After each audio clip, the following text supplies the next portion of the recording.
Baik, bismillahirrahmanirrahim. Assalamualaikum warahmatullahi wabarakatuh. Selamat sore semuanya teman-teman yang ada di rumah. Sore, saya mendengar sore katanya. Boleh teman-teman silahkan menyalakan kameranya masing-masing supaya nanti kita saat belajar atau saat sesi materi, teman-teman bisa berinteraksi atau pematerinya juga bisa tanya jawab langsung dengan teman-teman yang ada di rumah. Nah, alhamdulillah di sini ada Kang Reza. Wah, Mas Tah tuh masih ikutan kelas ini ya, luar biasa nih. Buat teman-teman nih yang belum kenal ada Kang Reza, salah satu Mas Tah dan mentor juga di YA. Sekelas Kang Reza aja mau belajar lagi, wes, apalagi saya gitu ya yang masih ecek-ecek, wajib belajar. Baik teman-teman silahkan sambil kita menunggu ke sesi materi, sebelumnya saya undang untuk teman-teman yang di rumah menyalakan kameranya, jangan malu-malu karena nampaknya memang cantik-cantik dan ganteng-ganteng ya. Dan dari kami atau dari studio kami juga bisa melihat teman-teman. Dan di sini memang kami ingin membuat suasana kelas atau suasana acara ini tuh seperti di kelas beneran atau di kelas offline. Di sini coba siapa yang kangen ikutan acara offline atau kelas-kelas bisnis tapi secara offline, ada nggak? Coba ngacung. Oh banyak ya yang kangen. Wes, Kang Reja tuh pasti tuh yang paling terdepan. Yang lainnya juga, oh kayaknya ada yang kangen siapa? Kangen saya ada? Siapa saya? Baik teman-teman, sebelumnya saya perkenalkan dulu, saya Ganjar Hidayat. Insya Allah selama 1 atau sampai 2 jam ke depan, saya akan memandu acara YA Talk ini, atau YA Talk episode kelima. Oh asik, episode kelima. Padahal episode kemarin saya yang ngisi. Sekarang gantian saya yang jadi moderator. Kenapa? Karena memang saya juga butuh ilmu ini. Nah, di sesi ini atau di atau kelima ini kita insya Allah akan membahas tentang atau berjudul atau temanya The Unstuck Strategy, cara greget keluar dari bisnis macet. Di sini siapa aja yang sekarang usahanya lagi macet? Cung, your hand. Ada nggak?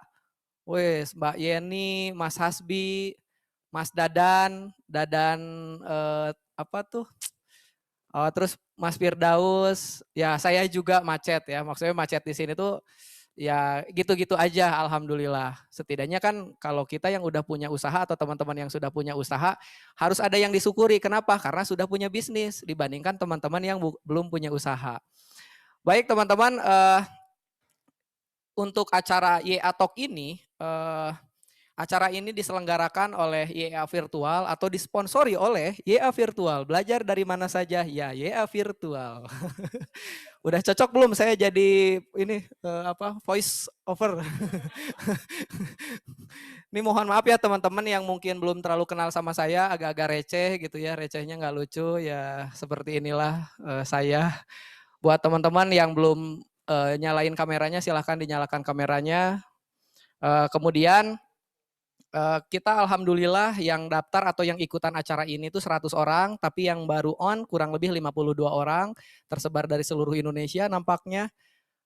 Selain itu, teman-teman yang nanti akan ikutan kelas ini jangan lupa untuk share di story-nya masing-masing. Kira-kira apa aja yang udah didapetin dari kelas ini, baik itu tentang materinya, tentang mungkin nanti pematerinya atau mas kukuhnya, atau ada quote-quote yang mungkin menggugah atau menginspirasi teman-teman, atau mungkin terinspirasi oleh saya, boleh diposting di IG-nya. Jangan lupa mention YA Virtual, karena nanti mention atau caption story yang bagus, yang menarik, itu akan mendapatkan hadiah. Hadiahnya berupa modul YA Virtual. Selain itu teman-teman juga kami harapkan bisa mengikuti acara ini sampai akhir, karena di penghujung acara kami ada pengumuman untuk teman-teman yang ingin apa istilahnya itu tuh, ingin mendapatkan rekaman materinya, kemudian mendapatkan isi materinya, dan juga jawaban-jawaban yang nanti belum sempat dijawab oleh pemateri di sesi ini, nanti akan kami share di grup WhatsApp ya. Jadi nanti teman-teman bisa masuk ke grup WhatsApp, di situ semua materi yang tadi atau yang hari ini disampaikan akan di-share secara gratis tanpa syarat gitu ya. Ya gitulah ya. Nih saya grogi nih karena saya belum pernah jadi moderator nih di YA ya. Jadi ya mohon dimaklum ya. Mudah-mudahan teman-teman juga enjoy, tidak kaku, karena ya kita sama-sama belajar, termasuk untuk materi kali ini. Materi kali ini kita akan membahas bagaimana caranya supaya bisnis kita tuh nggak stuck. Nggak stuck baik secara mungkin secara omset, kemudian secara pertumbuhan bisnis, karyawan, dan lain sebagainya. Ditambah setahun ke belakang, hari ini tepat ya, Indonesia tercatat orang pertama, bukan orang pertama, ada orang yang positif COVID pas tepat hari ini atau tanggal ini di tahun lalu. Jadi kita kurang lebih sudah 1 tahun anniversary COVID-19. Mudah-mudahan ya cepat berlalu lah ya. Nah, bisa jadi stucknya bisnis itu karena COVID ya, atau bisa jadi karena apa? Nah, mungkin kita akan gali apakah benar ketika teman-teman yang punya bisnis kemudian sekarang stuck, masalahnya itu karena COVID, bisa jadi ya, atau mungkin ada hal lainnya. Kenapa seperti itu? Karena kami juga atau saya sendiri, saya punya banyak teman yang memang sudah punya usaha, rata-rata gara-gara COVID kemarin itu beberapa harus jual aset supaya bisnisnya itu tuh masih bisa diselamatkan. Jual aset ini itu supaya karyawannya tetap bisa bekerja, supaya bisa tetap menggaji karyawannya. Nah, mudah-mudahan kalau buat teman-teman yang belum mengalami itu, setidaknya dengan belajar di kelas ini, kita bisa tahu, oh solusinya seperti apa nih, supaya bisnis kita tidak terpuruk dan bahkan cenderung naik terus gitu ya. Dan insya Allah pemateri kali ini Mas Kukuh Indra Prasena selaku Direktur PT Momentum yang membawahi YA Indonesia dan juga Entrepreneur Camp. Saya pribadi mempunyai hubungan batin atau hubungan kenapa? Karena saya juga dulu tahun 2015-an lah ya kurang lebih saya pernah jatuh bisnis, bukan hanya stuck bisnis ya, stuck diri saya gitu. Maksudnya saya bingung nih mau ngapain lagi gitu. Apakah mau lanjut bisnis atau kerja? Nah, alhamdulillah dulu ketemu dengan Mas Kukuh. Jadi alhamdulillah saya bisa bangkit pelan-pelan gitu sampai kayak sekarang. Kayak sekarang emang sekarang saya kayak apa? Ya alhamdulillah lah sudah tahu angka cukupnya apa, kemudian sudah tahu apa yang dibutuhin dan caranya seperti apa. Nah mudah-mudahan apa yang saya rasakan, apa yang saya dapetin bisa menular juga buat teman-teman. Ya syukur-syukur bisa melebihi atau mungkin bisa sesuai dengan keinginan teman-teman. Oke teman-teman, itu aja mungkin pendahuluan dari saya untuk kelas kali ini. Tidak panjang lebar lagi, saya akan panggilkan pembicara kita, Mas Kukuh Indra Prasena. Silakan Mas Kukuh, nanti kurang lebih waktu 40 menit, Mas Kukuh akan menyampaikan tentang materi di unstuck strategi gitu ya, atau strategi supaya bisnisnya tuh nggak stuck gitu, nggak gitu-gitu aja. Nah, saya harapkan saya ingatkan lagi buat teman-teman silahkan dinyalakan kameranya supaya nanti Mas Kukuh bisa dengan mudah atau lebih nyaman berinteraksi dengan teman-teman yang ada di rumah. Oke, gitu aja saya serahkan kepada Mas Kukuh. Alhamdulillah. Bismillahirrahmanirrahim. Assalamualaikum warahmatullahi wabarakatuh. Wah, banyak ada Kang Reza, ada Dadan, ada ini kayaknya banyak anak YA juga. Jadi kita nggak perlu sesi yang formal-formal ya. Karena judulnya kebetulan juga YA Talk, jadi ya kita ngobrol aja, lebih banyak ngobrol. Thank you Kang Ganjar sudah memperkenalkan diri tadi dengan menarik, cukup menghibur ya awalnya. So, mudah-mudahan sesi diskusi kita kali ini tidak memberikan rasa bosan ya. Saya berharap justru saya berbicara sedikit tapi kita lebih banyak berdiskusi di situ. Izinkan perkenalkan diri saya, nama saya Kukuh Indra Prasena. Kalau dalam struktur organisasi saya sebagai direktur utamanya dari PT Momentum. Di antaranya kegiatan-kegiatannya itu adalah YA dan YA virtual ya. Itu semacam lembaga pendidikan, pelatihan, pembinaan buat bagi wirausaha muda khususnya yang buat tuir-tuir, bukan di sini tempatnya. Tapi nggak gitu karena kita juga menyediakan beberapa opsi lah buat belajar karena sejatinya ilmu bisnis itu tidak mengenal usia sebenarnya ya, menurut saya begitu. Oke, sebelum saya masuk ke pendahuluan materi ya, ini saya dipaksa sama tim untuk nyampaikan sedikit mas materinya supaya teman-teman sudah dapat insight-nya antara apa yang akan dibicarakan 1 jam atau 2 jam ke depan. Saya kurang nyaman berbicara lama-lama sebenarnya, jadi saya lebih suka diskusi aja. Oke, saya masih ingat ya persis tahun yang lalu, ini benar anniversary buat COVID, buat kita ya, 1 tahun anniversary. berapa bulan kemudian, katakanlah 2-3 bulan kemudian, kebijakan-kebijakan pemerintah sudah mulai keluar ya. Ada yang tegas, ada yang semi tegas, ada yang PSBB katanya, pembatasan sosial, bohong-bohongan, macam-macam lah ya. Tapi intinya bohong-bohongan atau beneran pun ternyata berdampak ya buat teman-teman bisnis. Banyak di DM di Instagram saya, Mas Kuku tolong sharing dong. Gimana nih strateginya kita menghadapi ini? Saya jawab dengan tegas, sorry saya nggak bisa. Kenapa?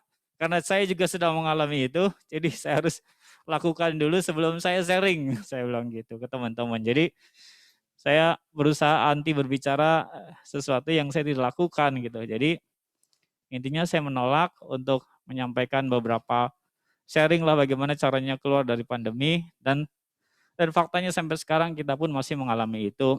Tapi alhamdulillah dari proyeksi atau prediksi yang kita buat bahwa kita bisa bertahan lebih dari katakanlah masa pandemi berapa tahun ke depan, kita sudah siapkan strateginya, dan ya alhamdulillah sampai sekarang tim saya bukan berkurang, justru malah bertambah. Alhamdulillah di situ.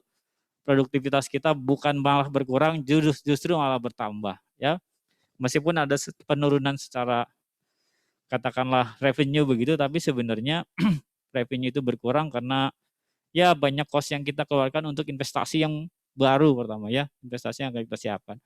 Salah satunya membuat platform pembelajaran online seperti ya virtual yang versi live seperti ini. Ntar ya teman-teman yang sudah pernah ikutan ya virtual tahu betul, dan versi yang ya murni online seperti itu ya. So itu ada investasi yang kita keluarkan, makanya justru sebenarnya teman-teman di sini adalah bukan makin sepi aktivitasnya, justru makin bertambah aktivitasnya. Oke, judulnya masker saya perlu dibuka nggak ya? Perlu dibuka, buka ya. Saya masih agak khawatir soalnya nih. Izin saya buka deh.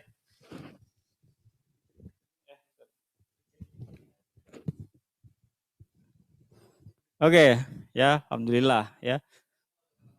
Agak ke tengah sedikit. Siap. Nah, ya sudah. Ya, judulnya ini ngeri sekali, Unstuck, di Unstuck Strategies. Keren banget lah. Teman-teman startup digital wah, kayaknya langsung ngumpul sini. Wah, apalagi lihat fotonya itu, kalau lihat di slide itu, oh cakep banget gitu ya. Yakuza. Oke. Saya emang dipaksa sama teman-teman karena beberapa masukan meminta bahwa gimana ya Mas cara kita keluar dari bisnis-bisnis macet gitu ya. Oke ya, saya buka sedikit pendahuluannya, mudah-mudahan 15 menit kelar, kita sisanya adalah diskusi. Coba slide-nya, di-unstuck aja. Nah, yang mesti teman-teman pahami ya istilah unstuck dulu ya, secara definisi itu macam-macam lah, macet lah, mandek lah, apalagi sih stuck itu terjepit, tertahan atau apapun itulah, sebenarnya maksudnya adalah tidak beranjak ya, beranjak yang dalam konotasi positif, bertumbuh menjadi hal yang menjadi yang baik atau tidak ada pertumbuhan lah intinya.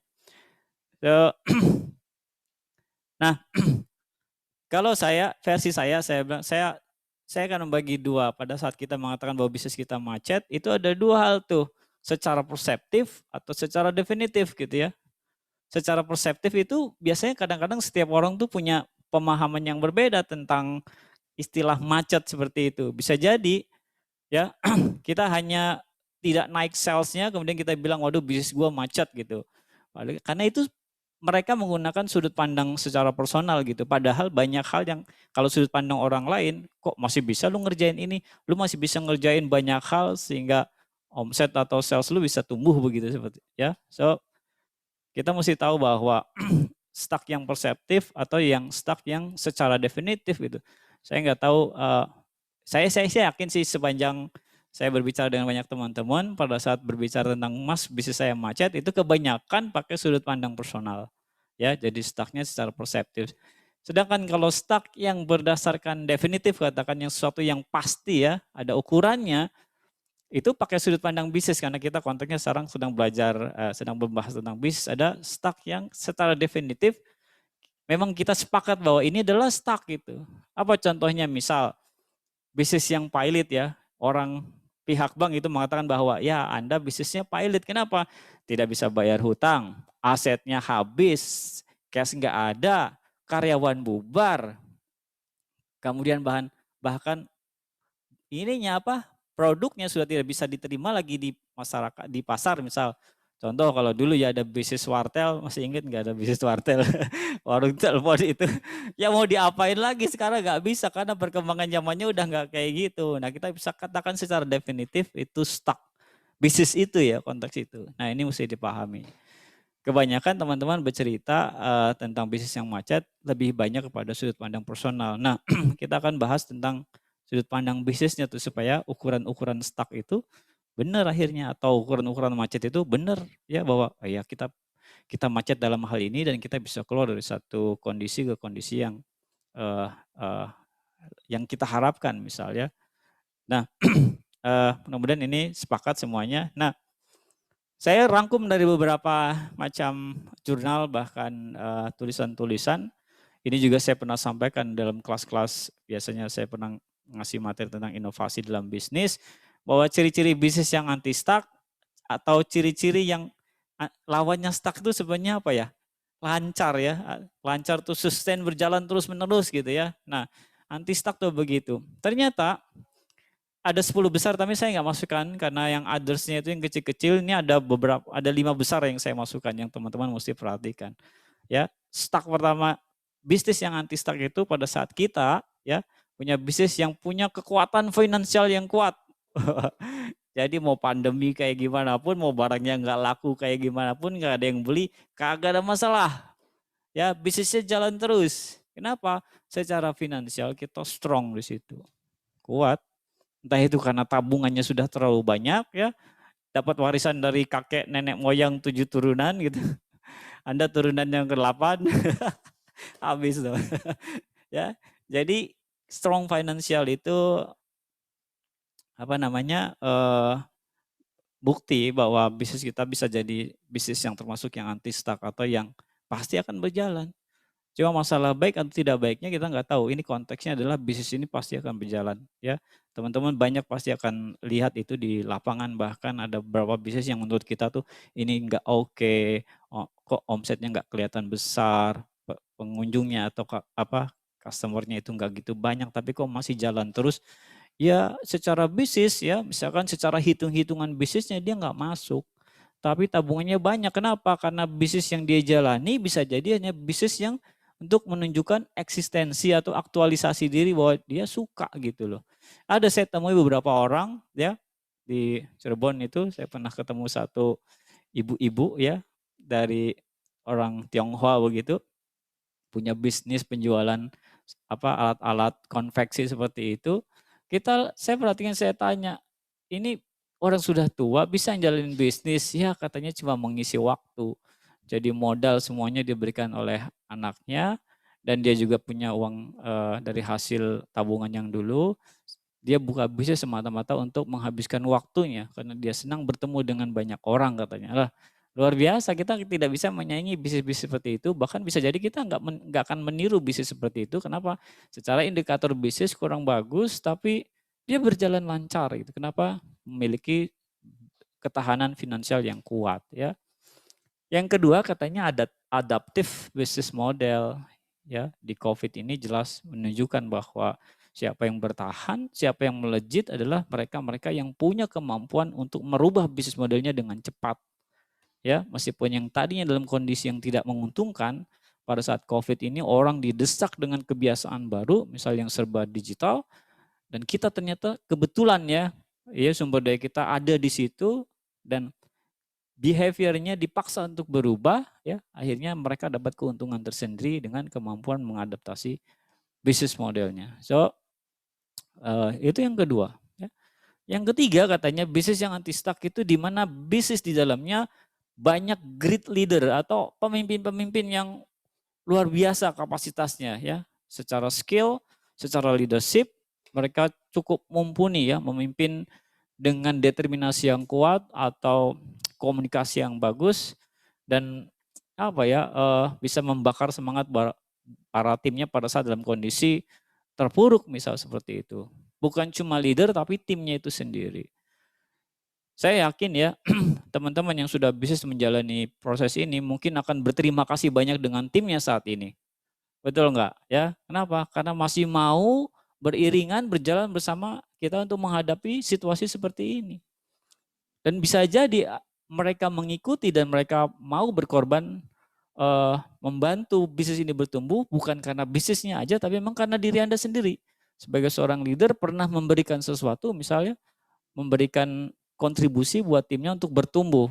So, saya setuju dengan yang ketiga bahwa bisnis yang kemungkinan kecil untuk stuck adalah bisnis di mana di dalamnya terdapat seorang leader yang luar biasa dan tim yang mendukung leader itu sendiri.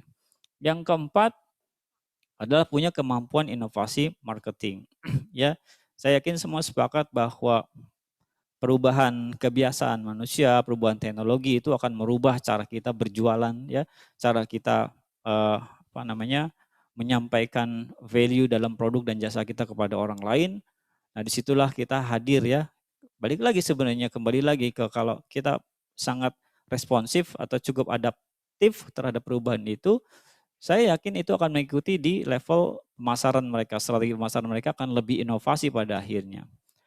Dan yang terakhir adalah teknologi inovasi, sisanya adalah proses innovation. Saya tidak melihat produk menjadi nomor satu ternyata di sini untuk bisnis-bisnis yang bisa bertahan lama, tapi ternyata strong financial. So kalau kondisinya seperti ini ya, saya yakin sebenarnya teman-teman sudah bisa jawab ya, bagaimana cara strategi yang paling mudah untuk keluar dari apa? Dari istilah macet dalam bisnis ini. Tapi masalahnya gini Mas, misalnya ada pertanyaan. Kan kita baru belum punya duit gitu. Ya udah pasti stuck duluan, gak punya strong finansial gitu. Anda bisa lari yang kedua kan gitu. Bisnis modelnya sudah mulai dirapikan, uang baru mulai kok udah harus strong finansial ya. Orang kita aja baru nyobain jualan gitu, ya untuk ngumpulin receh demi receh begitu, ya sudah pasti itu rawan untuk stuck ya. Saya yakin itu rawan untuk stuck gitu. Kenapa? Karena misalkan cara pandang Anda lah bahwa bisnis ini harus kuat secara finansial ya. Padahal ada yang kedua, ketiga, dan keempat, dan seterusnya gitu loh ya.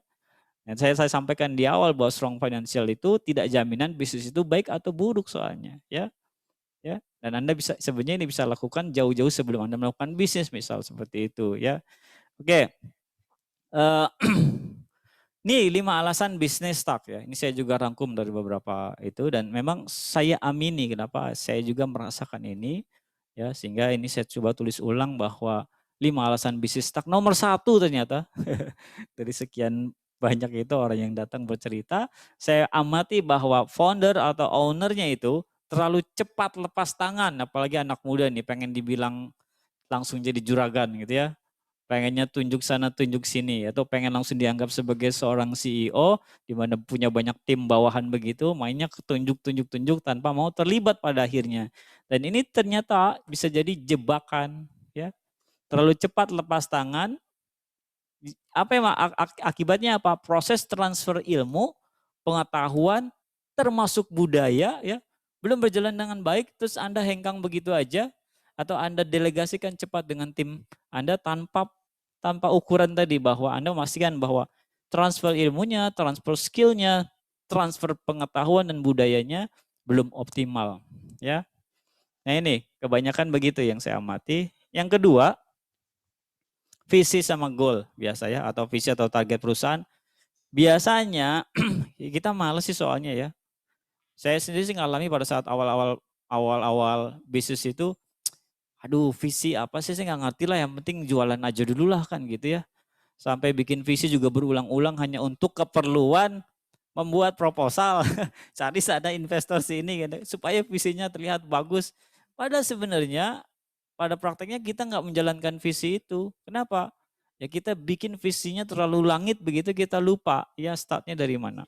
Ntar kalau di materi ya virtual ada KSKD tuh, di mana kita harus shaping goal kita, bahwa goal kita tuh benar-benar harus well form istilahnya atau terukur dengan baik sehingga visi yang kita buat itu visi yang memang masuk akal ya atau ya achievable atau apapun itu istilahnya yang mudah, bukan mudah tapi sangat mungkin untuk dikejar gitu ya. Yang ketiga tadi sudah disampaikan dari alasan bisnis yang anti stuck tadi, bisnis model. Coba cek lagi ya konsep dasar bisnis model kita. Kebanyakan biasanya terlalu kaku, apalagi kelompok-kelompok oldies gitu ya, yang old fashion dengan bisnis yang ya buka toko, nunggu orang datang, ya udah terlalu kaku, menjual produk begitu aja ya. Padahal banyak aspek yang kita bisa jadikan katakan revenue gitu ya, bukan cuma produk yang kita jual bisa jadi ya. Ya. So, bisnis yang terlalu kaku atau konsep bisnis yang terlalu kaku ini menjadi alasan ya bisnis kita bisa menjadi terasa macet nih. Balik lagi, perseptifnya kita tuh macet ya. Kenapa? Karena aduh gua nggak ngerti digital ini ya. Gua stuck nih.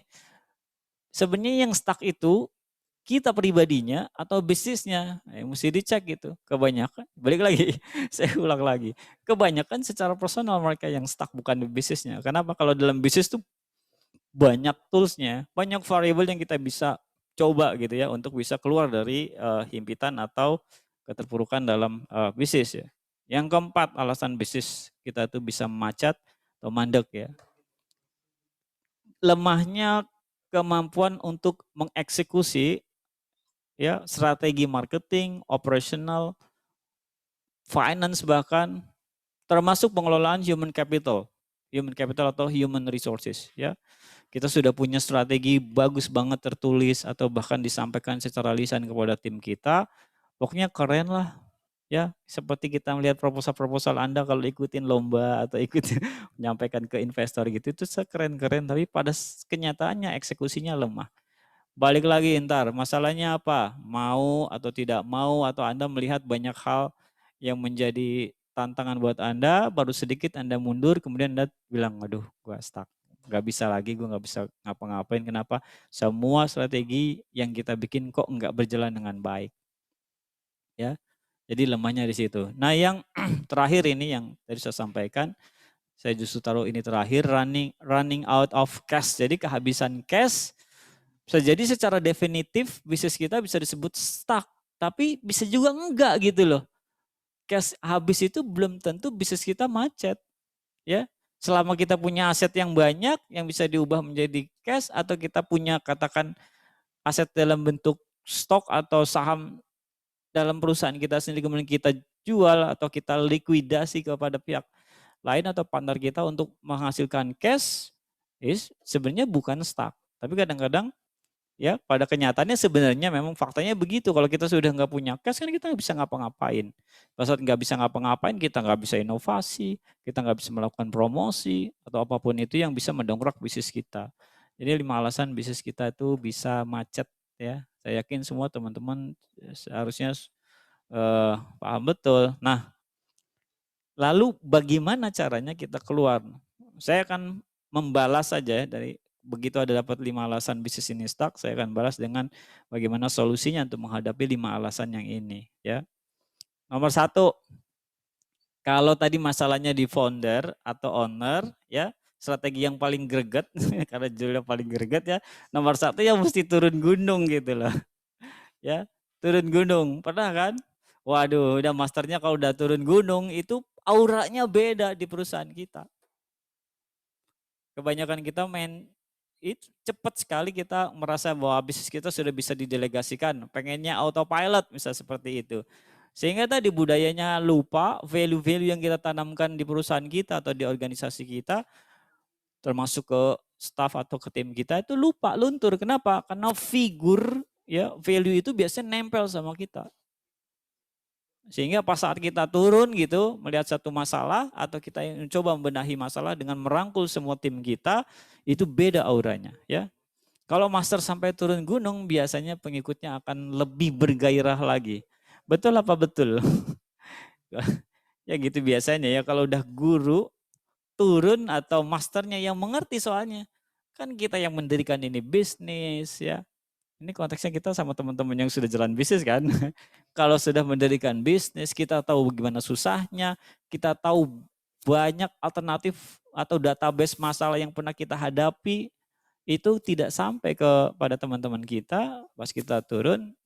Setidaknya teman-teman yang di lapangan atau yang di internal organisasi perusahaan kita itu merasa tenang bahwa oke, ada problem solver yang datang nih ya.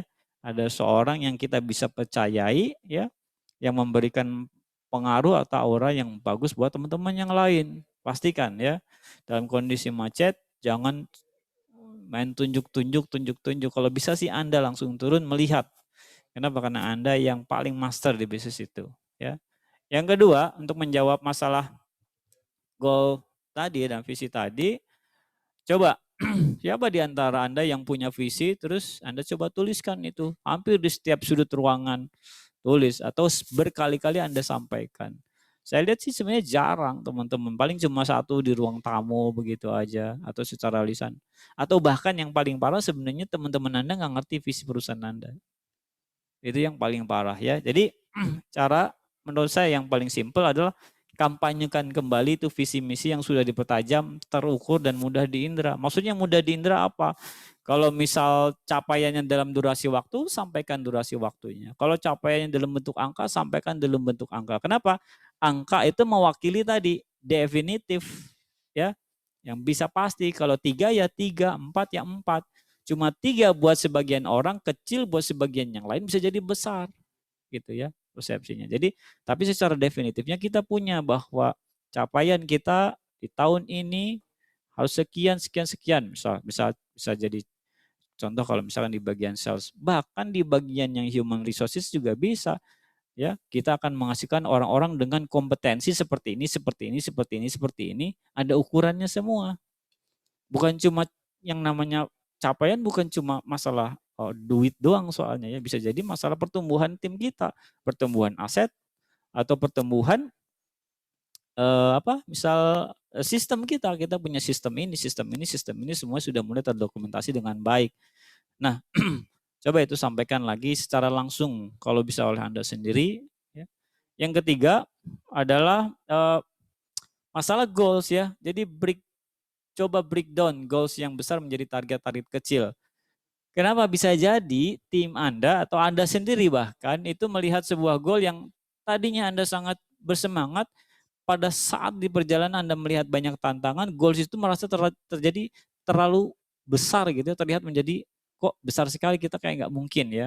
Ada cara yang paling mudah saya sampaikan di situ, ada namanya metode chunking mungkin ya.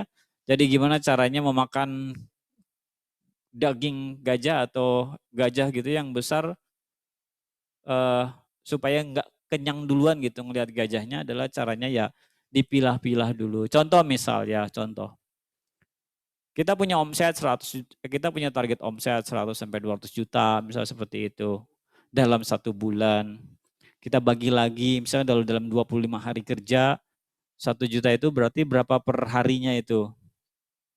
100 juta, kalau dibagi 25 berapa? 4 juta, ya? Benar ya, 4 juta per hari. Dalam 1 hari dibagi lagi jam kerjanya berapa? Misal 8 jam kerja. 4 juta dibagi 8 jam kerja berapa per jam? Ya, 500.000. Coba sampaikan kepada tim sales Anda gitu bahwa dalam 1 jam Anda hanya punya target 500.000 untuk closing. Bisa contoh begitu.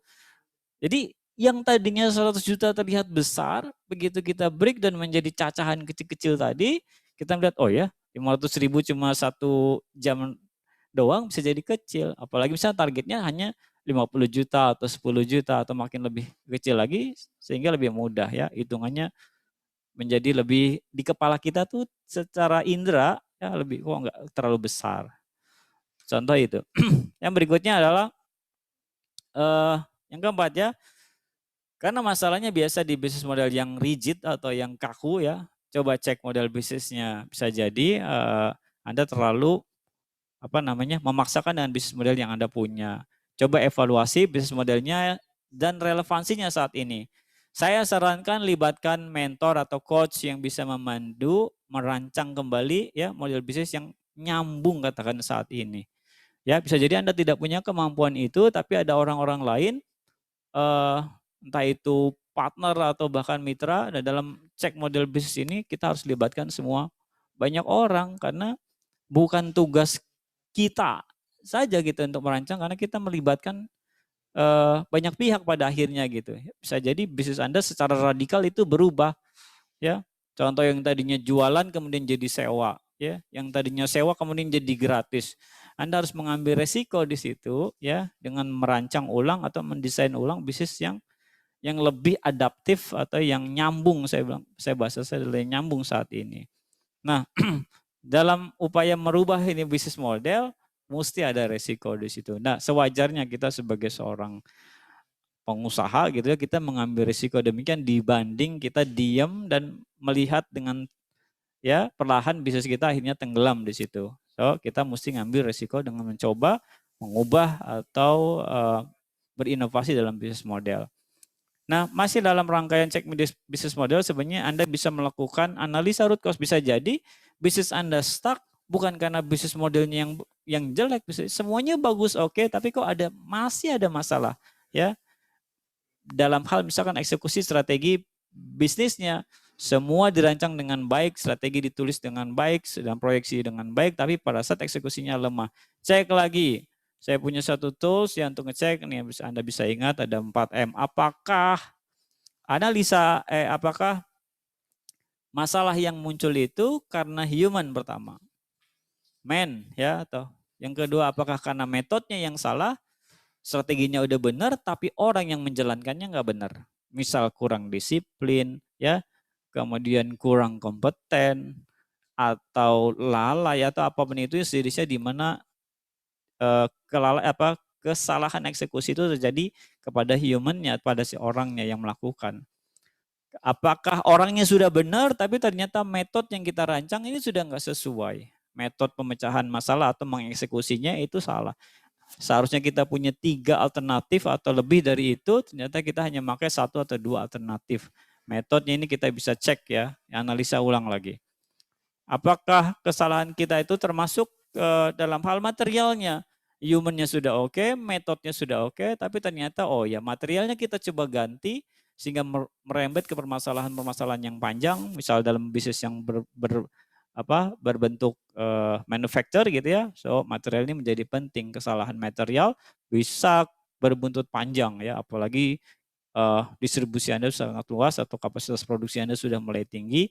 Penggunaan material baru atau kesalahan penggunaan material itu menjadi resikonya lebih berat. So yang terakhir bisa jadi apakah Anda menggunakan mesin atau tools-tools yang mulai tidak bisa dipakai kembali sehingga itu tidak bisa memberikan dampak yang bagus atau tidak bisa digunakan lagi ya.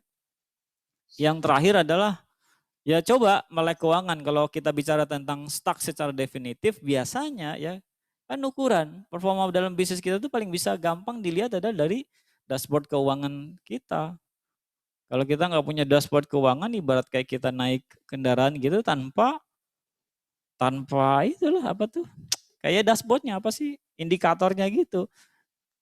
Kemarin saya ngalamin itu mobil saya mogok.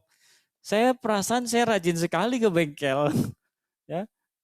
Terus aki juga baru. Kenapa saya parkir? Saya salahkan itu istri saya.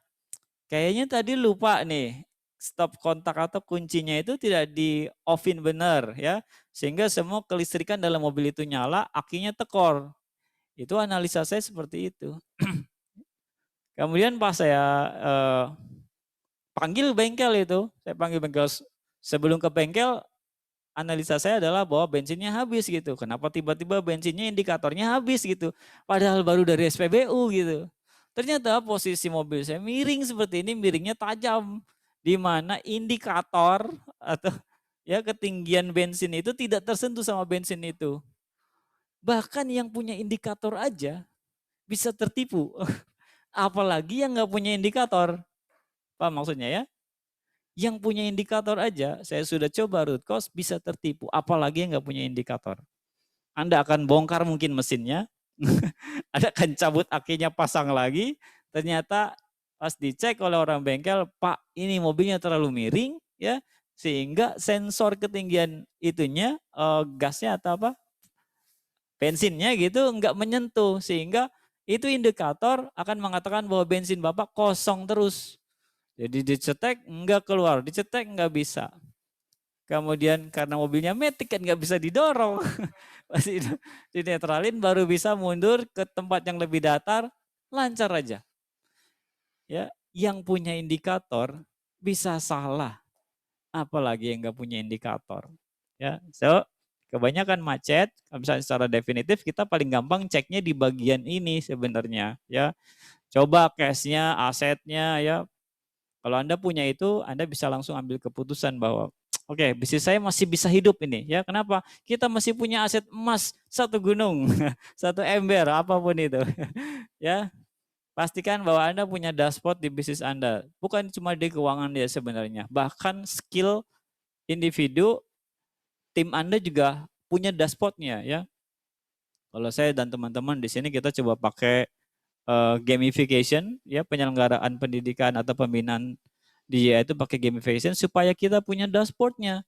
Mana orang yang punya skill kurang dan kita mesti tambahkan seterusnya supaya pada saat kita mengambil langkah untuk menyelesaikan masalah kita tahu masalahnya ada di mana. Ya, apakah ini benar orang tidak bisa diperbaiki, apakah benar ini bisnis tidak diperbaiki, kita punya diagnostiknya. Gitu lah ya. Kita pastikan gitu bahwa kita begitu masuk ke YA atau masuk ke lingkungan kita sebelum berbicara tentang bisnis yang macet, coba saya akan diagnostik dulu dengan beberapa tools yang kita punya sehingga kita bisa ukur, oke, ini bisnismu bagus tapi lu yang gak bener bisa kayak gitu. Jadi kebanyakan personalnya yang gak beres.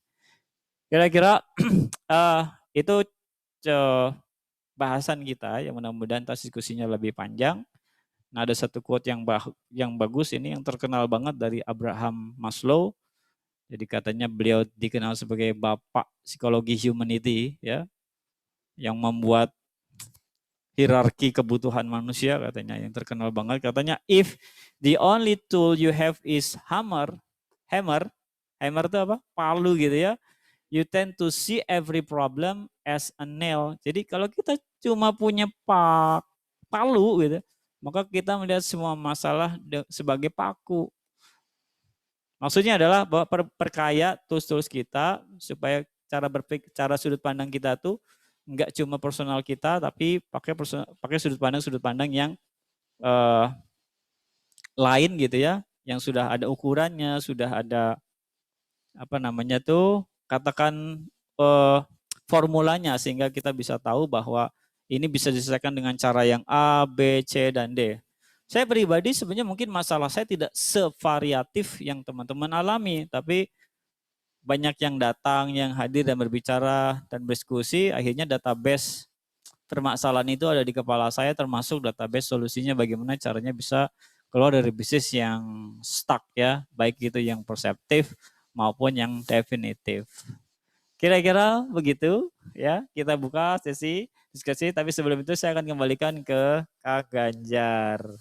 Makasih. Oke, baik, Cukup terima pas kasih Mas 15 menit. Kukuh atas pemaparannya dan juga mungkin sharing karena apa yang tadi sampaikan Mas Kukuh. Saya sendiri karena di YA ngerasain Mas Kukuh sudah praktekin beberapa hal atau mungkin semua hal yang tadi sudah disampaikan oleh Mas Kukuh di materi. Aduh, saya bisa turun sendiri. Ya, baik teman-teman, selanjutnya sesi tanya jawab. Kira-kira ada yang mau tanya, boleh acungkan tangan. Bisa acungkan tangan langsung Ada biar. Kang Reja jadi bisa bantuin saya itu. Nah, boleh. Enak Kang itu. Reja nanti bisa bantu kalau Mas Kuku Astio Odien. Kalau saya udah stuck ya saya akan kasih Kang Reza atau saya kasih Kang Ganjar. Siap. Kalau saya sudah stuck. Kalau nggak ada pertanyaan, saya bantu tanya Mas kalau gitu. Oke. Ada yang mau tanya, boleh acungkan tangan. Kesempatan terbatas karena memang waktunya juga terbatas, jadi mungkin hanya beberapa orang aja yang bisa nanya secara langsung lewat video gitu ya. Sisanya nanti teman-teman boleh ngechat di chat room Zoom. Ada ngacung, cung your hand. Kang Reja, Kang Reja mau tanya nih, ini Masih nanyanya masalah itu ini. apa karena mungkin nggak tahu jawabannya atau sedang menguji Mas Kuku? Asik. Boleh silakan Kang Reza. Yuk. Assalamualaikum Mas Kuku. Waalaikumsalam warahmatullahi wabarakatuh. Kecil suaranya. Udah jelas suaranya? Enggak, suara dari kita kecil. Oh oke. Mau nanya serius Mas Kuku. Masa saya menguji Mas Kuku? Sudah teruji oleh waktu dan kejadian. Gini Mas Kuku, sejak awal pandemi kan di bisnis saya sendiri masuk ke proyek. Jadi sebelum pandemi itu kami melakukan proyeksi untuk pertumbuhan gitu. Nah, kebetulan kalau di saya karena sudah apa ya dari awal produksi gitu, nggak cuma marketingnya aja, dari hulunya itu. Jadi ketika merancang sebuah strategi itu eksekusinya bisa untuk proyeksi 4 sampai 6 bulan ke depan. Nah, ketika sebelum pandemi itu kita sudah menyusun strategi untuk pertumbuhan. Qadarullohnya pandemi. Nah, jadi tapi alhamdulillahnya di 2 bulan 3 bulan pandemi masih sesuai target. Nah, baru deh setelah itu mulai melempem, mulai turun, turun. Nah, sejak turun kita melihat indikatornya, oh iya ada penurunan, kemudian masuk ke strategi survive gitu, main aman dulu deh. Nah, ke mode aman, ya alhamdulillah selama itu mode aman berjalan. Nah, pertanyaannya kan Mas Uko dari materi-materinya sebelumnya itu menurut saya bagus banget ya, kayak indikator-indikator bisnis stack itu apa aja. Terus nah pertanyaannya, indikator-indikator apa yang menjadi rambu-rambu untuk kita, apakah masih harus bermain di level mode aman atau udah mulai bisa eh, merancang pertumbuhan lagi gitu Mas. Oke, Ya ini karena pertanyaan. ya Ya, itu ya. tadi ya, Ya, eh, ya. antara mau ngegas atau masih tahan rem itu gimana Mas indikatornya? Terima Ya, kasih ya. untuk pertanyaan Mas Uko. Ya. Nah, enaknya kalau buat teman yang sudah punya bisnis dan punya indikator itu analisanya bisa cepat ya. Kalau saya pribadi ini saksinya teman-teman bahwa kalau kita nggak ngerem gitu, bahkan ngegas ya, secara operasional justru nambah gitu, karena kita take risk ya, kita ngambil resiko bahwa Ya, kita sudah melihat perilaku misalnya dari beberapa eh, data-data yang disampaikan ntar di internet gitu bahwa ini orang mulai kecenderungan suka ini ya, orang kebiasaannya mulai seperti ini, bahkan orang sudah melakukan proyeksi. Ya beberapa lembaga-lembaga riset yang melakukan proyeksi itu kan memberikan keuntungan buat kita ya, buat kita sebagai seorang pebisnis. ya, ya. Kenapa kita nggak perlu ngeriset lagi ya? Di situ kita cuma Oke. ngambil keputusan nih, itu dalam konteks keputusan apakah kita mengambil peluang itu atau enggak. Pertama ya, sudah ada banyak indikator yang diberikan oleh pihak luar sebenarnya tanpa kita harus meriset, apalagi kondisi yang serba digital seperti ini. Contoh misalnya saya buka itu kata data, saya buka itu komunitas e-commerce ya, kumpulan itu. Saya buka semua data-datanya, ternyata mereka punya pola yang sama, bahwa contoh misalkan suatu produk kok mulai yang laku ini ya. Kalau kita udah punya gambaran misalkan, oh produk yang lagi hype ini apakah kita mau bermain di sana atau enggak, misal begitu.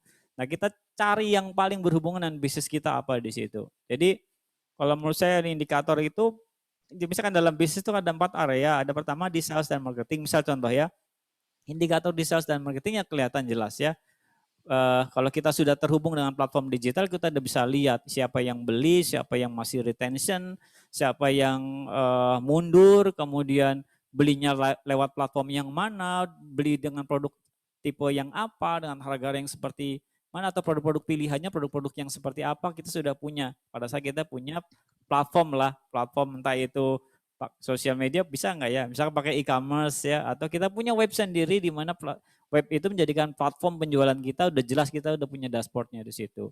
Ya, yang kedua bisa jadi masuk nih loncat yang kedua di bagian operasional dan produksi. Misal kalau bisnis yang produksi, adakah indikator? Pasti saya yakin ada indikator-indikatornya. Misal ya penyerapan, kemampuan penyerapan si produk itu menjadi crash pertama, atau produk yang dari bahan baku menjadi bahan jadi, bahan baku menjadi bahan setengah jadi atau bahan jadi, kita kelihatan ada penumpukan stoknya berapa di situ. Kemudian aktivitas pekerjaannya seperti itu. Nah, indikator-indikator itu bisa dapatkan di kita sendiri karena kita yang melakukan itu. Nah, kalau saya pribadi saya melakukan 2 hal tadi ya.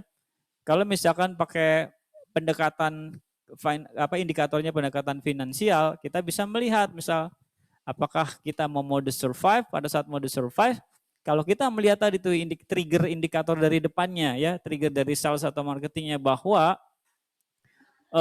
ternyata data yang disampaikan atau tren yang disampaikan itu mendukung produk kita, saya nggak akan survive di situ. Pasti saya akan hajar ya, saya akan investasi habis-habisan katakan begitu karena indikatornya menunjukkan apa ya, trennya itu menunjukkan pro ke produk kita. Tapi kalau misalkan enggak ya, justru orang pada mode orang-orang kebanyakan orang adalah mode bertahan, mode untuk menyimpan dan mode untuk menghabiskan preferensinya adalah belanja kepada sesuatu hal yang mendasar buat mereka. Saat itu mungkin saya akan mode survive ya. Saya mode survive di situ.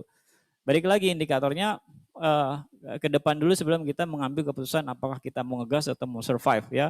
Kita sendiri mungkin nggak punya, tapi yang kita punya adalah ya kondisi keuangan misalnya indikatornya ya. Kalau kita ngegas seberapa ngegas ya. Nah kalau di keuangan itu ntar ada rasio nih ya. Dan ntar ada belajar di financial literasi biasanya berapa rasio antara cash yang kita punya sama jumlah modal atau sama hutang atau piutang misal contoh kayak gitu. Ada rasio-rasionya menentukan bahwa oke nih ya kita mau cukup dengan mode bertahan karena rasionya udah cukup atau kita harus ngegas karena rasionya berkurang ya. Itu. Terus kalau misalkan kita harus apa tadi pertanyaannya kalau harus ngegas misalnya kalau ngegas gitu. Ya, kalau saya sih begitu ya, saya pribadi ini cerita saya pribadi ya. YA itu kan basis pendidikannya adalah offline, begitu trennya digital ya sudah kita ngegas habis-habisan di situ. Di samping itu sebenarnya kita melakukan mode bertahan, saya instruksikan ke bagian keuangan, tolong dijaga rasio ini ya. Kenapa? Karena kemampuan kita ngegas dalam 6 bulan, kemampuan kita bertahan dalam 1 tahun, misal contoh begitu ya. Jadi dalam 3 bulan saya akan kontrol terus, saya turun gunung lah katakan begitu ya. Setiap hari turun gunung untuk ngecek, untuk nge-push, untuk memberikan motivasi, nggak pernah lupa gitu ngingetin bagian depan dan bagian belakang. Bagian depan dan bagian belakang itu yang depan itu orang bagian sales atau yang tengah orang bagian produksi, yang belakang orang keuangan untuk ngecek. Ya itu yang kita lakukan di situ. Ya kira-kira gitu ya Kang Reza yang kita lakukan bahwa semuanya kita akan cek gitu ya. Karena Betul. kalau keputusan untuk ngegas dan untuk ngerem dua saya lihat indikatornya, indikator di depan tren ya sama Ya. indikator yang di belakang gitu. Indikator yang di belakang itu orang finance khususnya, yang di depan adalah tren. Kalau misalkan trennya tadi melandai begitu atau yang flat ya, saya akan hold gitu ya. Tapi kalau trennya naik, saya akan habis-habisin dengan menjaga rasio tadi. Jadi dua-duanya pasti saya pakai. Enggak mungkin salah satu yang saya akan pakai gitu ya. Jadi indikator dari sisi sales dan marketingnya ya, termasuk indikator dari bagian finance-nya di situ. Kira-kira gitu sih Kang. Ya, makasih kurang nggak? Mas Iko. Kurang Makasih nggak ya? banyak. Ya. Enggak, saya nyatet ada beberapa yang memang apa yang Mas Uko sampaikan sudah saya lakukan. Ada beberapa termasuk ngecek data itu tadi belum saya lakukan gitu Mas. Jadi jawabannya memenuhi ekspektasi saya. Mudah-mudahan di yang belum saya lakukan ini di catatan saya akan segera dicek gitu Mas. Terima kasih banyak Mas Koko, Kang Ganjar kesempatannya. Ya, insya Allah. Luar biasa sekali ya, Mastah ngobrol dengan Mastah gitu. Kami mendengarkan dan menyerap ilmunya, asik. Oke teman-teman, ada lagi atau mungkin kalau enggak saya coba ajak teman-teman yang di rumah untuk sharing-sharing juga khususnya di masa pandemi bisnisnya seperti apa, apakah berhasil unstuck atau berhasil bangkit atau justru sekarang mungkin sedang stuck. Boleh di sini saya lihat banyak teman-teman juga yang nampaknya sangat antusias sekali. Ada Mas Robi, boleh Mas Robi mau cerita-cerita? Ini lagi stuck di kamar aja Mas Robi. Lagi stuck di kamar ya kayaknya kalau Mas Robi karena baru pengantin baru. Pengantin baru. Atau nanti saya juga akan mengundang di sini ada Gin, ada Kenia atau teman-teman yang lain mungkin seperti Mas Firdaus, Mas Yega, siapa tahu mau sharing-sharing atau mungkin punya pengalaman menghadapi pandemi kayak sekarang tuh kayak gimana teman-teman bertahannya, apakah Iya. mode survive atau sekarang justru ngegas gitu kayak saya. Iya. Oke. Boleh ada yang mau Mas Robi? Sebentar saya potong Oke. ya. Tapi agak seru tadi pertanyaan Kang Reza tuh. Gimana tuh Mas? Karena memang ini suka jadi dilema buat kita Kang. Dilemanya gini. Apa namanya? Ibaratnya gini, kalau kita jadi pengusaha dalam kondisi kayak gitu ya, kita tuh kayak manajer gitu di main bola gitu. Kita mesti tahu defender kita tuh kualitasnya kayak gimana ya. Terus offense apa istilahnya? Penyerang ya. Penyerang kita juga gimana. Termasuk bahkan defender itu berarti kualitas si penjaga gawangnya itu sendiri. Jadi itu pun belum cukup gitu Kang. Kenapa? Karena kita mesti lihat lawannya. Oke. Kalau lawannya tuh ofensif ya, apakah kita mau ofensif lagi? Ada beberapa strategi sepak bola katanya misalnya buat cara bertahan yang terbaik adalah dengan menyerang misalnya kayak gitu. Tapi bisa jadi itu nggak berlaku gitu. Kalau kemampuan di lawan kita jauh lebih kuat juga defense-nya. Akhirnya kita ngoyo ngabisin di penyerangan terus kita lengah. So, jadi gimana coba harusnya? Ya kita mesti ngeliat kondisi dua itu kan. Oke. Ya sebagai seorang manajer di lapangan kita nggak terlibat banyak. Ya, saya masukkan buat turun gunung kita juga termasuk melihat bukan jadi pemainnya langsung gitu sehingga kita lupa gitu.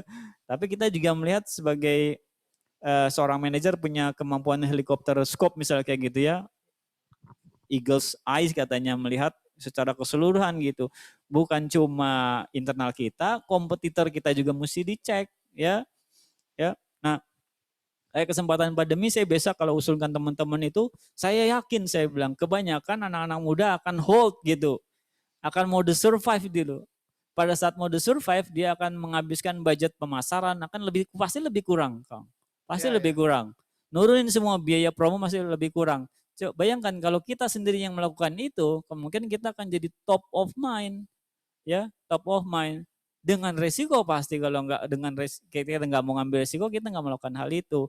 Ini yang saya instruksikan juga buat teman-teman semua di sini, termasuk anak-anak YA ya, bahwa pada orang itu dalam kondisi merunduk semua, ya, mereka akan hold gitu, entah itu karena mode survive atau bahkan mode cuma ya mode tenang gitu aja, mode aman begitu.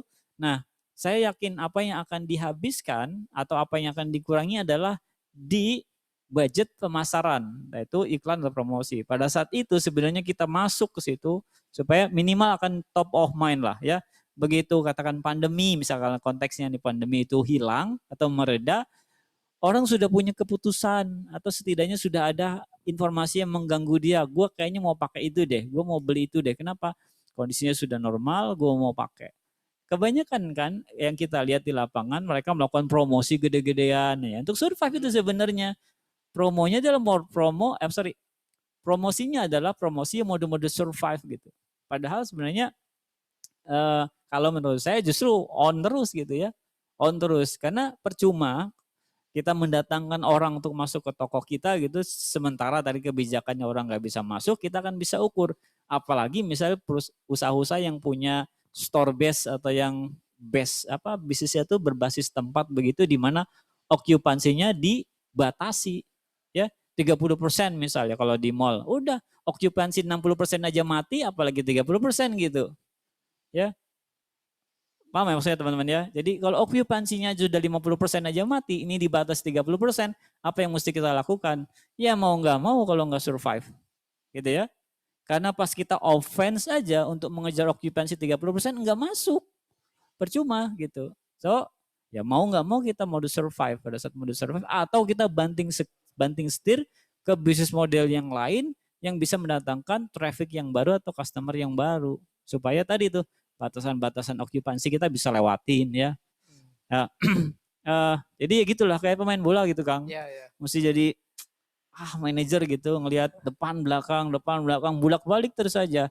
Ya orang paling sibuk pada saat pandemi ini seharusnya adalah founder dan owner gitu lah. Bukan orang yang di belakang atau yang di depan. Kenapa? Karena mereka hanya menjalankan perintah ya, keputusan dari kita. Tapi kita nggak punya dasar ngambil keputusannya, udah pasti ngaco kemana-mana gitu. Kemungkinannya banyak tersesatnya. Banyak tuh yang dari jualan kain jadi jualan masker, udah biasa, tapi itu wajar lah ya. Tapi ada yang jualan tempe jadi jualan kain ada gitu yang banyak lah yang saya lihat itu teman-temannya, bahkan yang tadinya bisnis hotel sampai tutup, hotelnya Iya. dijual, kalau bisa ada jadi puskesmas atau jadi rumah sakit katanya. Iya. Ya, Nah, ya nah itu kalau Mas, bisa. saya nyambung nih. Kalau misalkan ganti bisnis model, terus nggak ada nyambung-nyambungnya nih dengan bisnis yang sebelumnya, itu sah-sah aja nggak sih? Ya, sebenarnya dalam bisnis sih sebenarnya sah-sah aja. Cuma kan kita nggak mau ngambil resiko yang terlalu besar ya. Padahal kita punya resources yang bisa kita manfaatkan. Bisa jadi orang. Saya ambil contoh kasus ya, ada restoran fast food lah ya, yang inisialnya eh, PIZZA misal gitu ya, HUT inisialnya itu. Ya mereka Pizza Hut. melakukan, ya kok dimention sih. Jadi jangan di-mention. Ya, saya baca satu artikel itu di mana CEO-nya atau katakan pemimpinnya ya, pilihannya adalah kalau saya nggak pecat karyawan adalah saya mengubah atau mengembangkan ya bisnis modelnya. Karyawan dilibatkan kemudian ditanya berdiskusi, apakah Anda ingin kami pecat, ya hilang pekerjaan atau Anda ingin melakukan pekerjaan baru. Apa itu pekerjaan barunya? Ya jajakan ini di jalan, gitu loh. Risikonya apa? Brandnya turun. Risiko yang Yes. diambil, ya kan? Sebagai seorang pemimpin akan melakukan itu gitu. Ya karena ini dapat dukungan dari katakan dari bawahnya bahwa ya sudah daripada saya kehilangan pekerjaan, saya ngerasa bahwa brand ini jalan milik kita, saya juga didukung oleh leader saya, ya saya diberikan beberapa fasilitas atau kesempatan untuk bisa bertumbuh atau berlanjut di perusahaan ini, maka saya ambil risiko, karyawannya mengambil risiko, ya mengorbankan katakan harga dirinya mungkin ya sebagian orang nggak Iya, iya, malu iya. gitu jualan di jalan menjajakan ini, tapi juga ingat brand besar itu juga berisiko mengambil risiko untuk ya menurunkan value brandnya itu sendiri ya. Ya wajar dan kita mesti respect untuk hal itu, bukan ya kita sebagai pengusaha kita punya empati melakukan hal itu sehingga ya sudah ini hal yang wajar. Ya, nyangkut ke pertanyaannya Kang Ganjar tadi itu sah-sah aja, ya sah-sah aja sih sebenarnya ya, Oke, sah-sahnya aja, tapi kalau bisa memanfaatkan resources. Nah, contoh oke. yang tadi bisnis yang saya ambil contoh adalah mereka memanfaatkan resources, apa karyawannya mereka sendiri, dapurnya tetap dipakai gitu loh, semuanya resourcesnya masih tetap berfungsi ya. Cuma ada penurunan cost yang drastis tentu ya, tapi ada cash yang tetap masuk. Ya.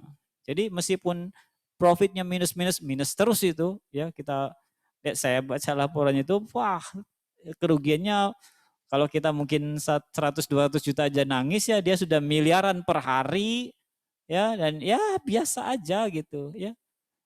Itu hal yang ya biasa. Tapi sekarang perlahan sudah mulai tumbuh dan ternyata juga kita tidak apa ya, tidak luntur gitu terhadap value brandnya itu sendiri. Kenapa? Kalau saya pribadi sebagai pengusaha saya akan respect gitu. Oke, ini good mengambil risiko yang bagus, yang besar ya.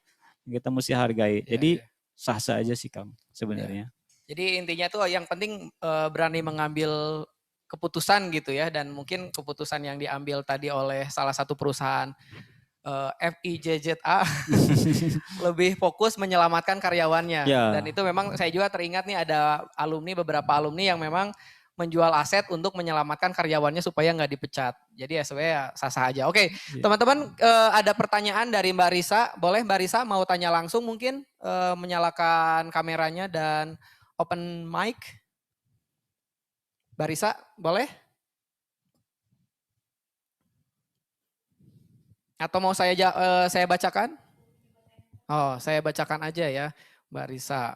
Jadi pertanyaan dari Mbak Risa, cara mendapatkan dan menarik perhatian customer kembali seandainya bisnis kita itu tuh sudah tutup sementara sekitar 1 tahun. Wah bukan sementara Mbak, sementahun berarti. Jika bisnis kita sudah tutup sementahun, apakah termasuk bisnis macet juga kah? Nah, jadi pertanyaannya kalau udah mati suri, nah ceritanya mungkin Barisa sudah Ya, ingin ya. hidup lagi gitu ya, mati suri selama 1 tahun. Gimana cara mendapatkan kembali perhatian customer? Oke. Ini yang saya sebut stuck secara perseptif ya, karena bisnis berhenti itu bukan ukuran bahwa bisnis kita macet ya, karena banyak juga kok. Kalau di mall-mall ya sering lihat ya, itu under construction misal kayak gitu. Padahal sih tutup sebenarnya. Cuma dibikin informasi under construction gitu, akan dibikin dengan konsep yang baru. Konsep yang barunya entah kapan launchingnya gitu ya. Dan itu bukan ukuran. Ini menurut saya bahwa macet yang konteks yang ini adalah macet yang perseptif. Terus pertanyaannya gimana kita cara dapetin perhatian customer lagi? Kalau seandainya kita udah punya database-nya ya enak. Ya enggak? Enak tinggal dipanggil lagi entah itu by IG, by DM, by WA. Ya secara konvensional kita bisa lakukan atau ketok-ketok atau datang. Weh, gue hidup lagi dong. Atau gue udah sehat. Nggak apa-apa. Jujur ngambil simpati sama orang lain boleh. Atau kita bangkit lagi juga bisa ngasih respect buat orang lain sebenarnya ya.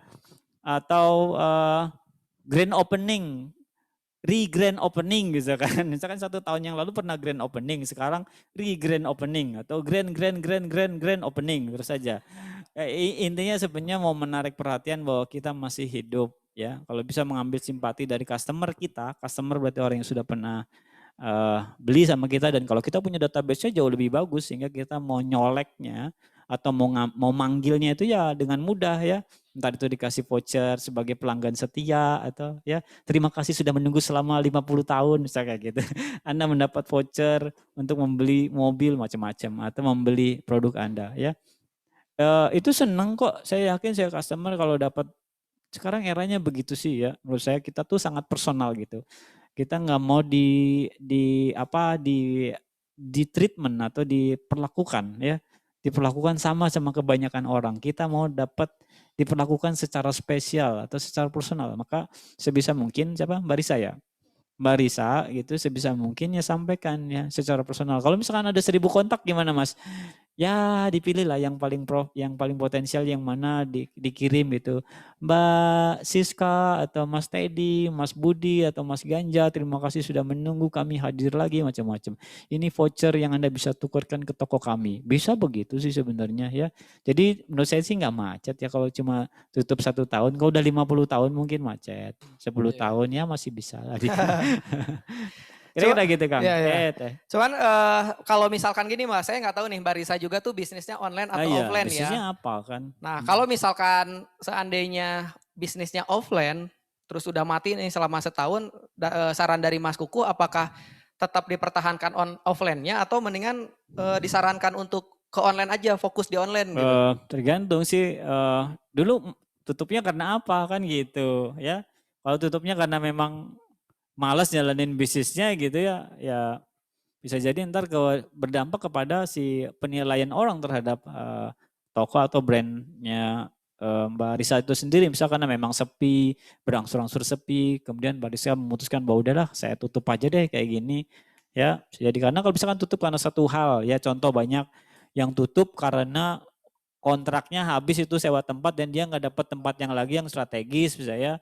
Sebenarnya itu bisa diinformasikan. Nah, kalau misalkan bisnisnya tutup karena itu, ya pas melihat perubahan ya, perilaku customernya berubah. Kalau 1 tahun sih mungkin ya perubahannya nggak terlalu besar lah. Kalau sudah di atas 3 tahun, misalnya sekarang mungkin bisa berubah itu. Ya antara kelahiran tahun 90 sama 95 aja sudah perubahan karakternya udah beda gitu kan, karena perubahan teknologinya cepat di situ sehingga merubah juga kebiasaan kita. Nah dicek lagi itu, misal kalau menurut saya bisa jadi satu saat misalkan Anda mau buka lagi ya diubah model bisnisnya atau rebranding ulang atau repositioning begitu, sehingga ya disesuaikan dengan target market yang baru yang sekarang ada di dunia online. Ya sudah kita hampiri dunia online. Jadi ya bisa jadi mereka akan, ya Anda bisa jadi yang mengganti model bisnisnya secara radikal. Radikal itu yang tadinya konvensional berubah jadi full digital gitu bisa, atau yang sebaliknya yang tadinya digital full konvensional. Bisa nggak? Ya bisa. Bisa aja. Karena pas lagi kondisi terbatas kayak gini orang mencari di lokal, ya kalau digital itunya kompetisinya sangat tinggi gitu ya karena banyak banget. Nah kalau yang lokal ngubek-ngubek di situ aja, ya Anda bukalah. Banyak lah yang saya lihat ini biasa jualan di Shopee gitu ya atau di Tokopedia, tiba-tiba di rumahnya bikin sendiri itu toko kayak semacam galeri. Oh, kita tetangganya baru tahu. Oh, si ibu ini tuh jualan pakaian ini. Oh, jualan PMP. Oh, di komplek rumah saya banyak yang jualan. Ternyata mereka pemain-main di Tokopedia, di Shopee, bahkan bikin di Grab, di GrabFood atau di GoFood itu kita sering lihat, tapi kita nggak sadar bahwa itu tetangga kita sendiri. Oke, dari Mbak Risa mungkin cukup.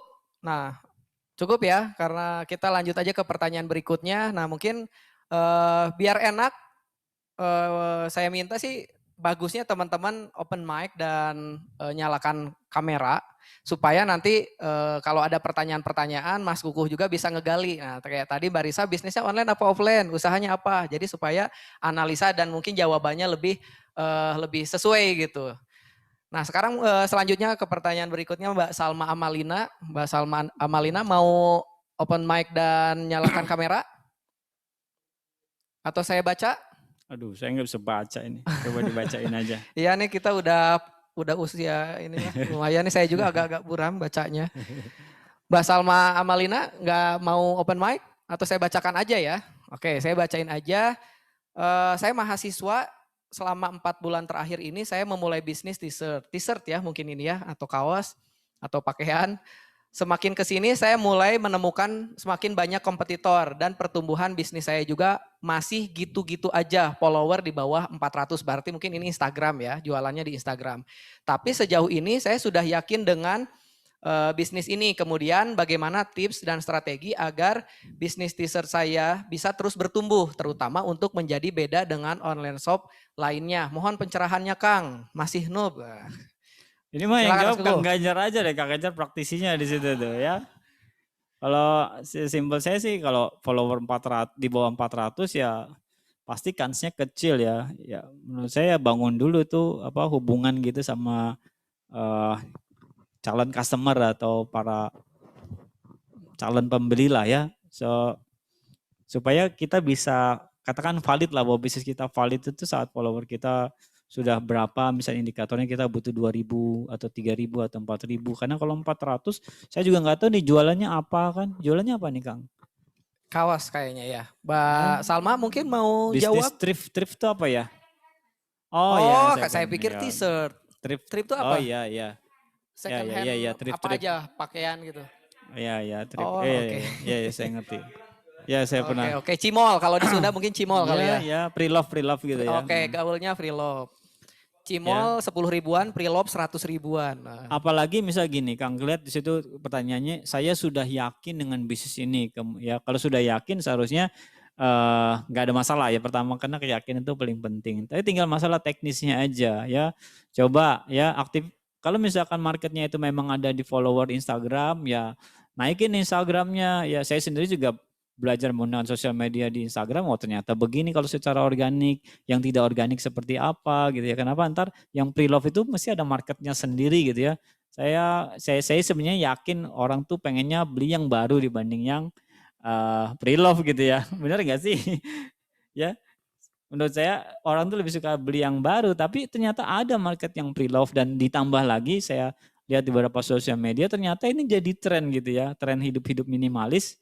Salah satunya adalah thrift apa sih ya lifestyle gitu ya, belanja barang-barang yang pre-love tapi yang branded yang begitu.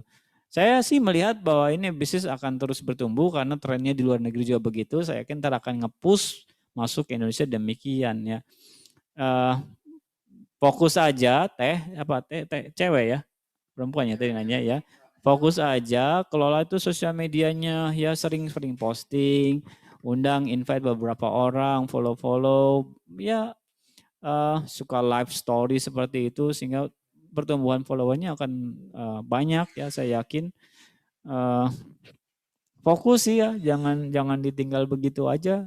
Tapi tadi lagi meeting ya, meeting di mana nih? Jangan-jangan di kantor. kayaknya sambil nyambi kerja ya, Mbak Salma ya. Oke. Jadi ya ukurannya kurang kuat ya kalau 400 ya. Kalau minimal 1.000 lah ya. Oke. Supaya katakan misalkan rata-rata engagement di Instagram itu 1-2% misalnya, 1-2%.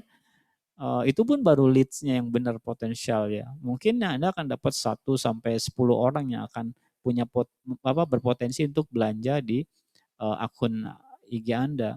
Terus sangat menentukan lagi dari mana produk ya. Kalau punya produk yang bagus ya biasanya sih akan diviralkan oleh beberapa orang lain atau dibeli. Apa ya istilahnya? Ntar yang titip beli itu apa? Just tip akan berkembang seperti itu.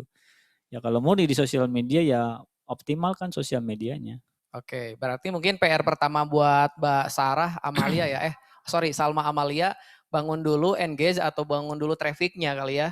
Bangun Iya, dulu iya. traffic, perbanyak dulu follower yang memang benar-benar tertarget, baru setelah itu coba cari unique selling point dibandingkan dengan kompetitor Iya, sejenis. iya betul. Kalau misalkan tadi produk impor atau pre-love gitu ya, pre-love Iya, impor. Nah coba main di spesifik aja sih, kalau saran saya main di spesifik apa nih, apakah mau kaos, dan itu bisa dijadikan sebagai gimmick untuk promosi, misalkan limited edition, karena kan jelas iya kalau pre-love betul. tuh Iya, iya limited nih. edition cuman ada satu. Cuman coba main apakah di tema atau bisa cara jualannya kayak atau apa Iya. gitu. Saya masih banyak banget yang bisa diulik sih kalau Iya, saya. karena kalau pre-love itu sebenarnya bukan cuma harga yang dicari kan barangnya itu ya. Betul, Tapi kalau yang baru biasanya itu harga betul. ya. Ini psikologinya orang belanja nih kalau beli yang baru pasti akan bandingkan harga loh. Tapi kalau psikologinya orang beli pre-love itu kualitas produk di pre-love-nya. Kadang dia bisa membayar lebih mahal dengan kondisi yang terbaik ya. Oh saya juga suka beli misal handphone second, saya nggak cari yang harga ya. Tapi saya akan cari yang kondisi terbaik gitu kan. Hmm. Kadang kondisi yang terbaik itu harganya lebih mahal daripada kondisi yang katakanlah normal.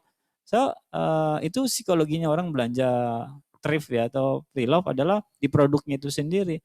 Kalau Mbak Salma ya Salma. tadi fokus itu punya apa katakan data atau bukan database stok lah gitu ya. Hmm. Informasi ya, bukan cuma barang tapi informasi stok di mana barang-barang yang bisa Anda beli itu berkualitas, itu sebenarnya jauh lebih bagus ya. Oke. Baik Mbak Salma, selamat melanjutkan rapatnya. Semoga jawabannya cukup memuaskan atau bikin penasaran supaya nanti Mbak Salma tetap tanya-tanya lagi atau mungkin bisa ulik-ulik lagi bisnis modelnya seperti apa. Cuman yang jelas kalau menurut saya memang bisnis pre-love ini tuh masih sangat seksi sekali dan bisa diutak-atik lah bisnis modelnya supaya bisa bersaing dengan kompetitor bahkan tanpa harus perang harga sekalipun. Oke, kita berlanjut ke pertanyaan berikutnya. Tadi ada Mbak Apiatun yang mau open mic dan menyalakan kamera. Ya. Boleh silakan Mbak Apiatun. Cek. Ada nggak suaranya, Kang? Ada, jernih. Ya. Gak ada gambarnya. Sorry Cuman ya nggak nggak ada bisa gambarnya. ini, Kang. Iya, Oke. kameranya lagi rusak. Oh, siap. Oke, silakan Mbak. Jadi suara aja. Ya, terima kasih sebelumnya atas kesempatannya. Perkenalkan, nama saya Afiatun. Bisnis saya ini fashion wanita, atasan, jadi kayak blus atau outer dan kemeja kayak gitu. Kebetulan saya newbie ya, baru merintis usaha ini sejak bulan September, Kang. Nah, jadi saya punya sedikit modal. Saya memberanikan untuk buka usaha fashion ini. Dan awal-awal saya ngestok dikit-dikit dulu kan karena baru pertama. Nah, selama bulan September sampai Desember, penjualan bisa dibilang stabil. Walaupun sedikit, tapi setiap hari ada orderan, Kang. Baik itu via Instagram ataupun marketplace gitu. Nah, atas penjualan yang stabil tadi dari September sama Desember, saya mulai memberanikan diri untuk menambah jumlah stok gitu, Kang. Nah, tapi ketika saya menambah jumlah stok, tiba-tiba penjualannya berkurang. Seperti itu. Nah, ketika penjualan sedang berkurang, saya muter otak, wah ini gimana caranya buat meningkatkan lagi penjualan. Nah, saya mulai menambah budget marketing. Misalnya budget marketingnya hanya berapa, saya tingkatin gitu. Nah, ketika budget marketing saya udah ditingkatin, tiba-tiba boncos, Kang. Jadi kurang ngaruh ke penjualan, kayak gitu. Nah, sekarang jadi saya di posisi stoknya banyak, stok barang dagangan saya banyak, tapi saya buat ngiklanin lagi tuh nggak ada budgetnya gitu. Jadi saya bingung harus muter otak kayak gimana gitu. Ketika saya ingin iklan tapi modalnya nggak ada, tapi stoknya sekarang numpuk atau banyak gitu. Mohon pencerahannya, Kang. Terima kasih. Oke, terima kasih Mbak Afiatun. Apa Oke. namanya? Ya, saya pikir alhamdulillah ya Mbak Apiatun tuh bertumbuh gitu. Ketika bertumbuh mungkin stuck gitu. Karena yang sebelumnya terjual satu tanpa ada stok, sekarang ngejual satu atau istilahnya tetap gitu-gitu aja kali ya. Dan bagaimana Iya. triknya. Tapi mungkin kalau boleh tahu Mbak, Instagramnya apa Iya. Mbak biar bisa dilihat juga Ini saya produknya. gantian jadi Ini. moderatornya aja. Ya saya bantu support Mas Kuku supaya saya coba bantu analisa produknya. Sudah. Apa Mbak? Silakan. Instagramnya flower.official.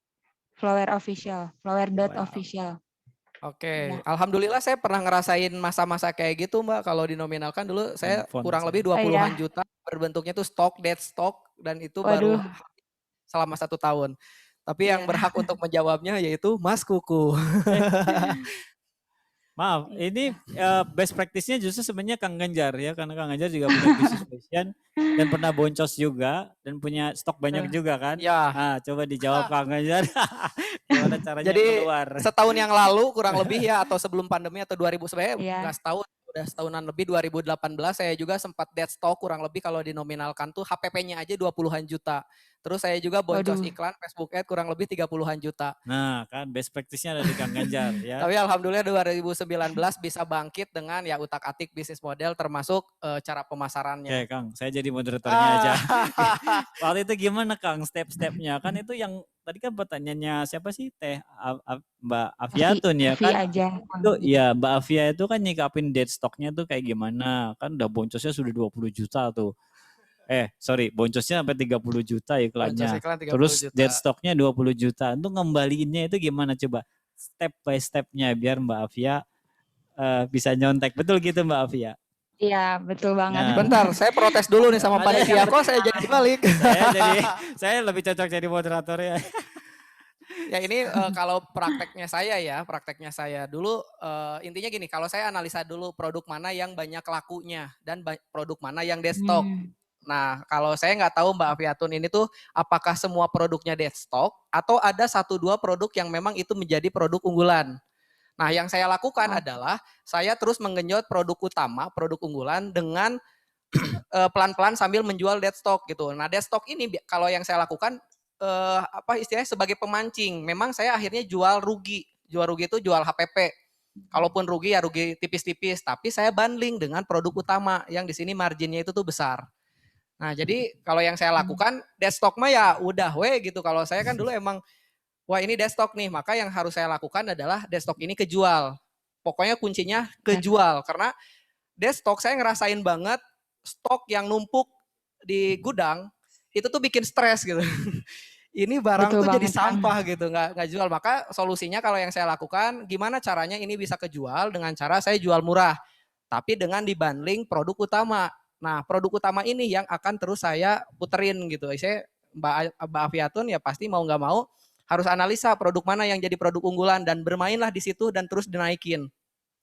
Maksudnya dinaikin tuh itu yang dijadikan sebagai istilahnya apa ya, pemberi keuntungan gitu. Tadi bisa dibilang kan saya rugi 20 juta, bahan baku 30 juta dari ngiklan. Alhamdulillah saya bisa balik dari produk-produk yang jadi keunggulan saya tadi. Sedangkan produk desktop itu saya jual murah sekalipun. Karena stres gitu kalau nggak kejual dan ada di gudang tuh bikin apa gitu.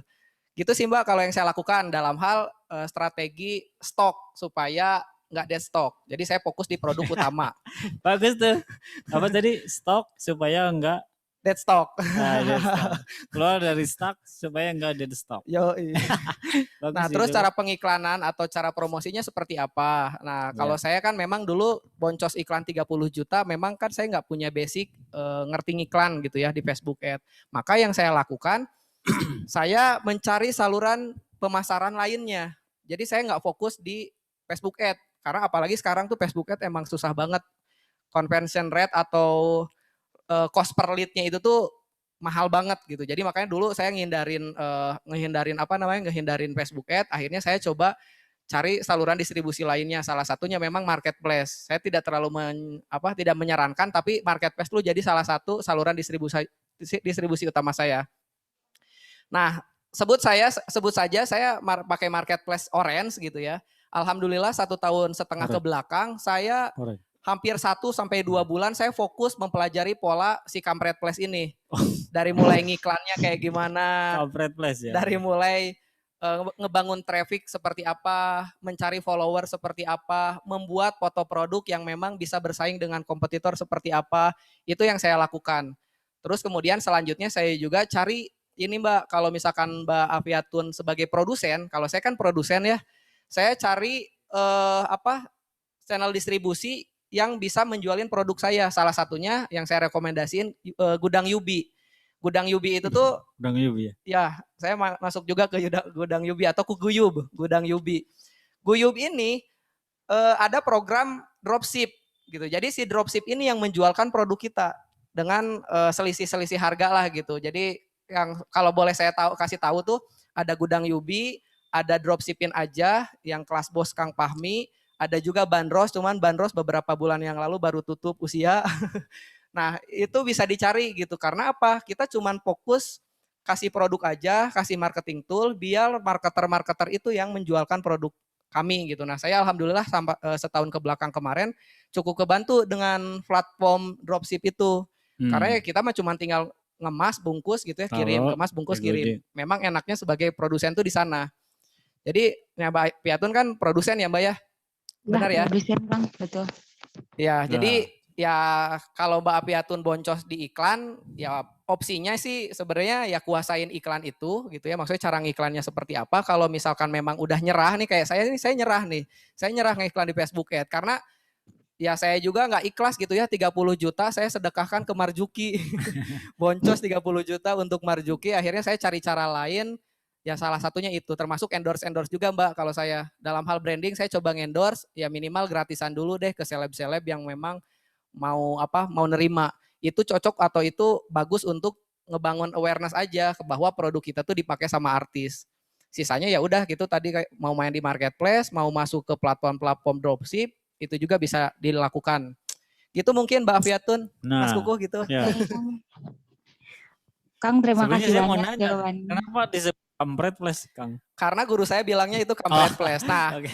jadi gini, mungkin kenapa tadi juga saya di awal tidak merekomendasikan main di marketplace karena memang marketplace itu kan ngambil data kita gitu kan, terus apa ya istilahnya pasti marketplace itu akan ada ujungnya. Prinsip saya atau saya juga ingat kata guru saya Mas, main atau jualan di marketplace tuh seperti berselancar di punggung hiu. Kalau kita tidak bisa bermain atau kita nggak punya strategi lainnya, kita bisa dimakan hiu.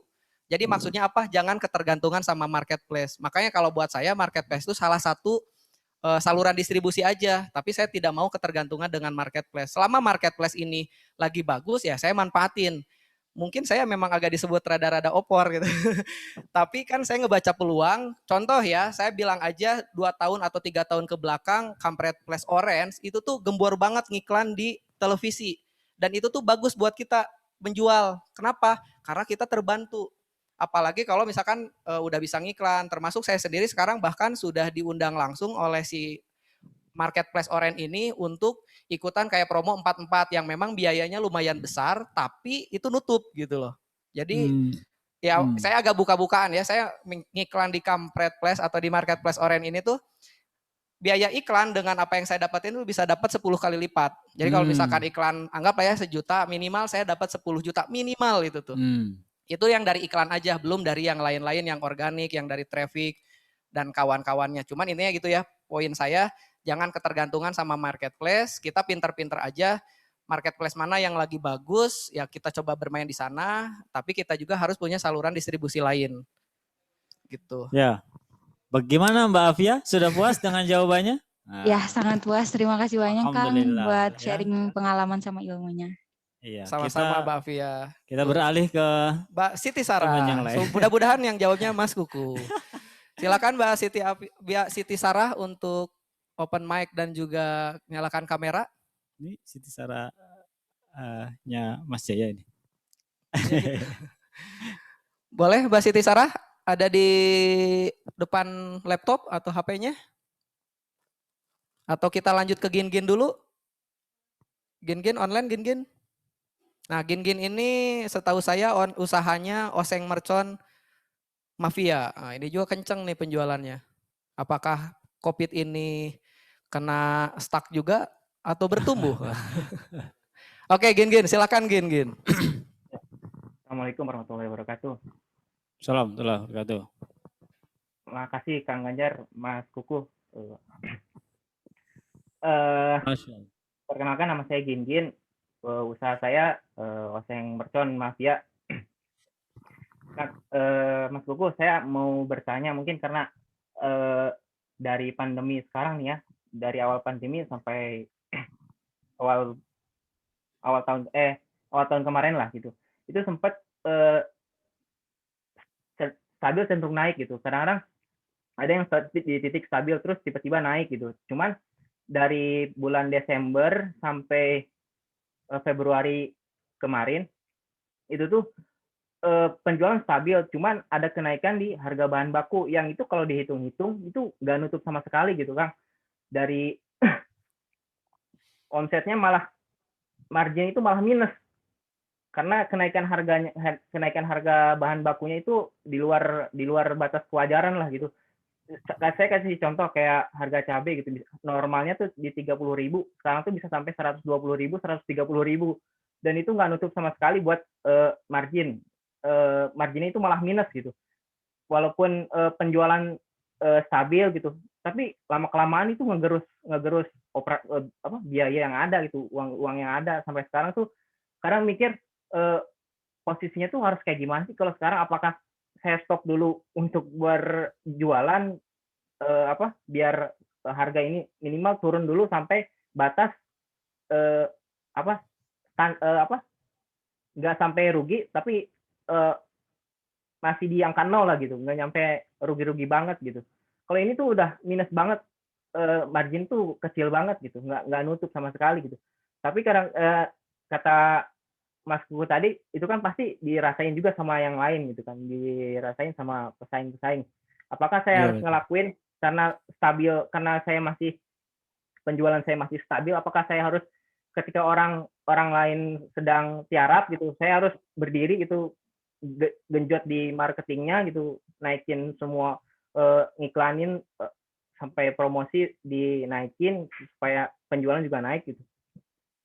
Sampai yang lain juga kan pasti setahu saya sih memang yang lain juga lagi nge-hold gitu, nggak ada yang sekarang tuh, jarang saya ngeliat, biasanya berseliweran tuh yang endorse terus yang nge-ads gitu, itu tuh udah mulai berkurang gitu. Bahkan saya lihat dari Januari tuh karena kenaikan harga ini yang dari kenaikan ekstrim ini dari Desember sampai Februari, sampai hari ini tuh per hari ini aja udah naiknya lebih tajam lagi gitu. Makanya saya mikir apakah saya tahan dulu, stop. Kadang saya mikir udah saya nggak jualan dulu sampai harga stabil lagi gitu.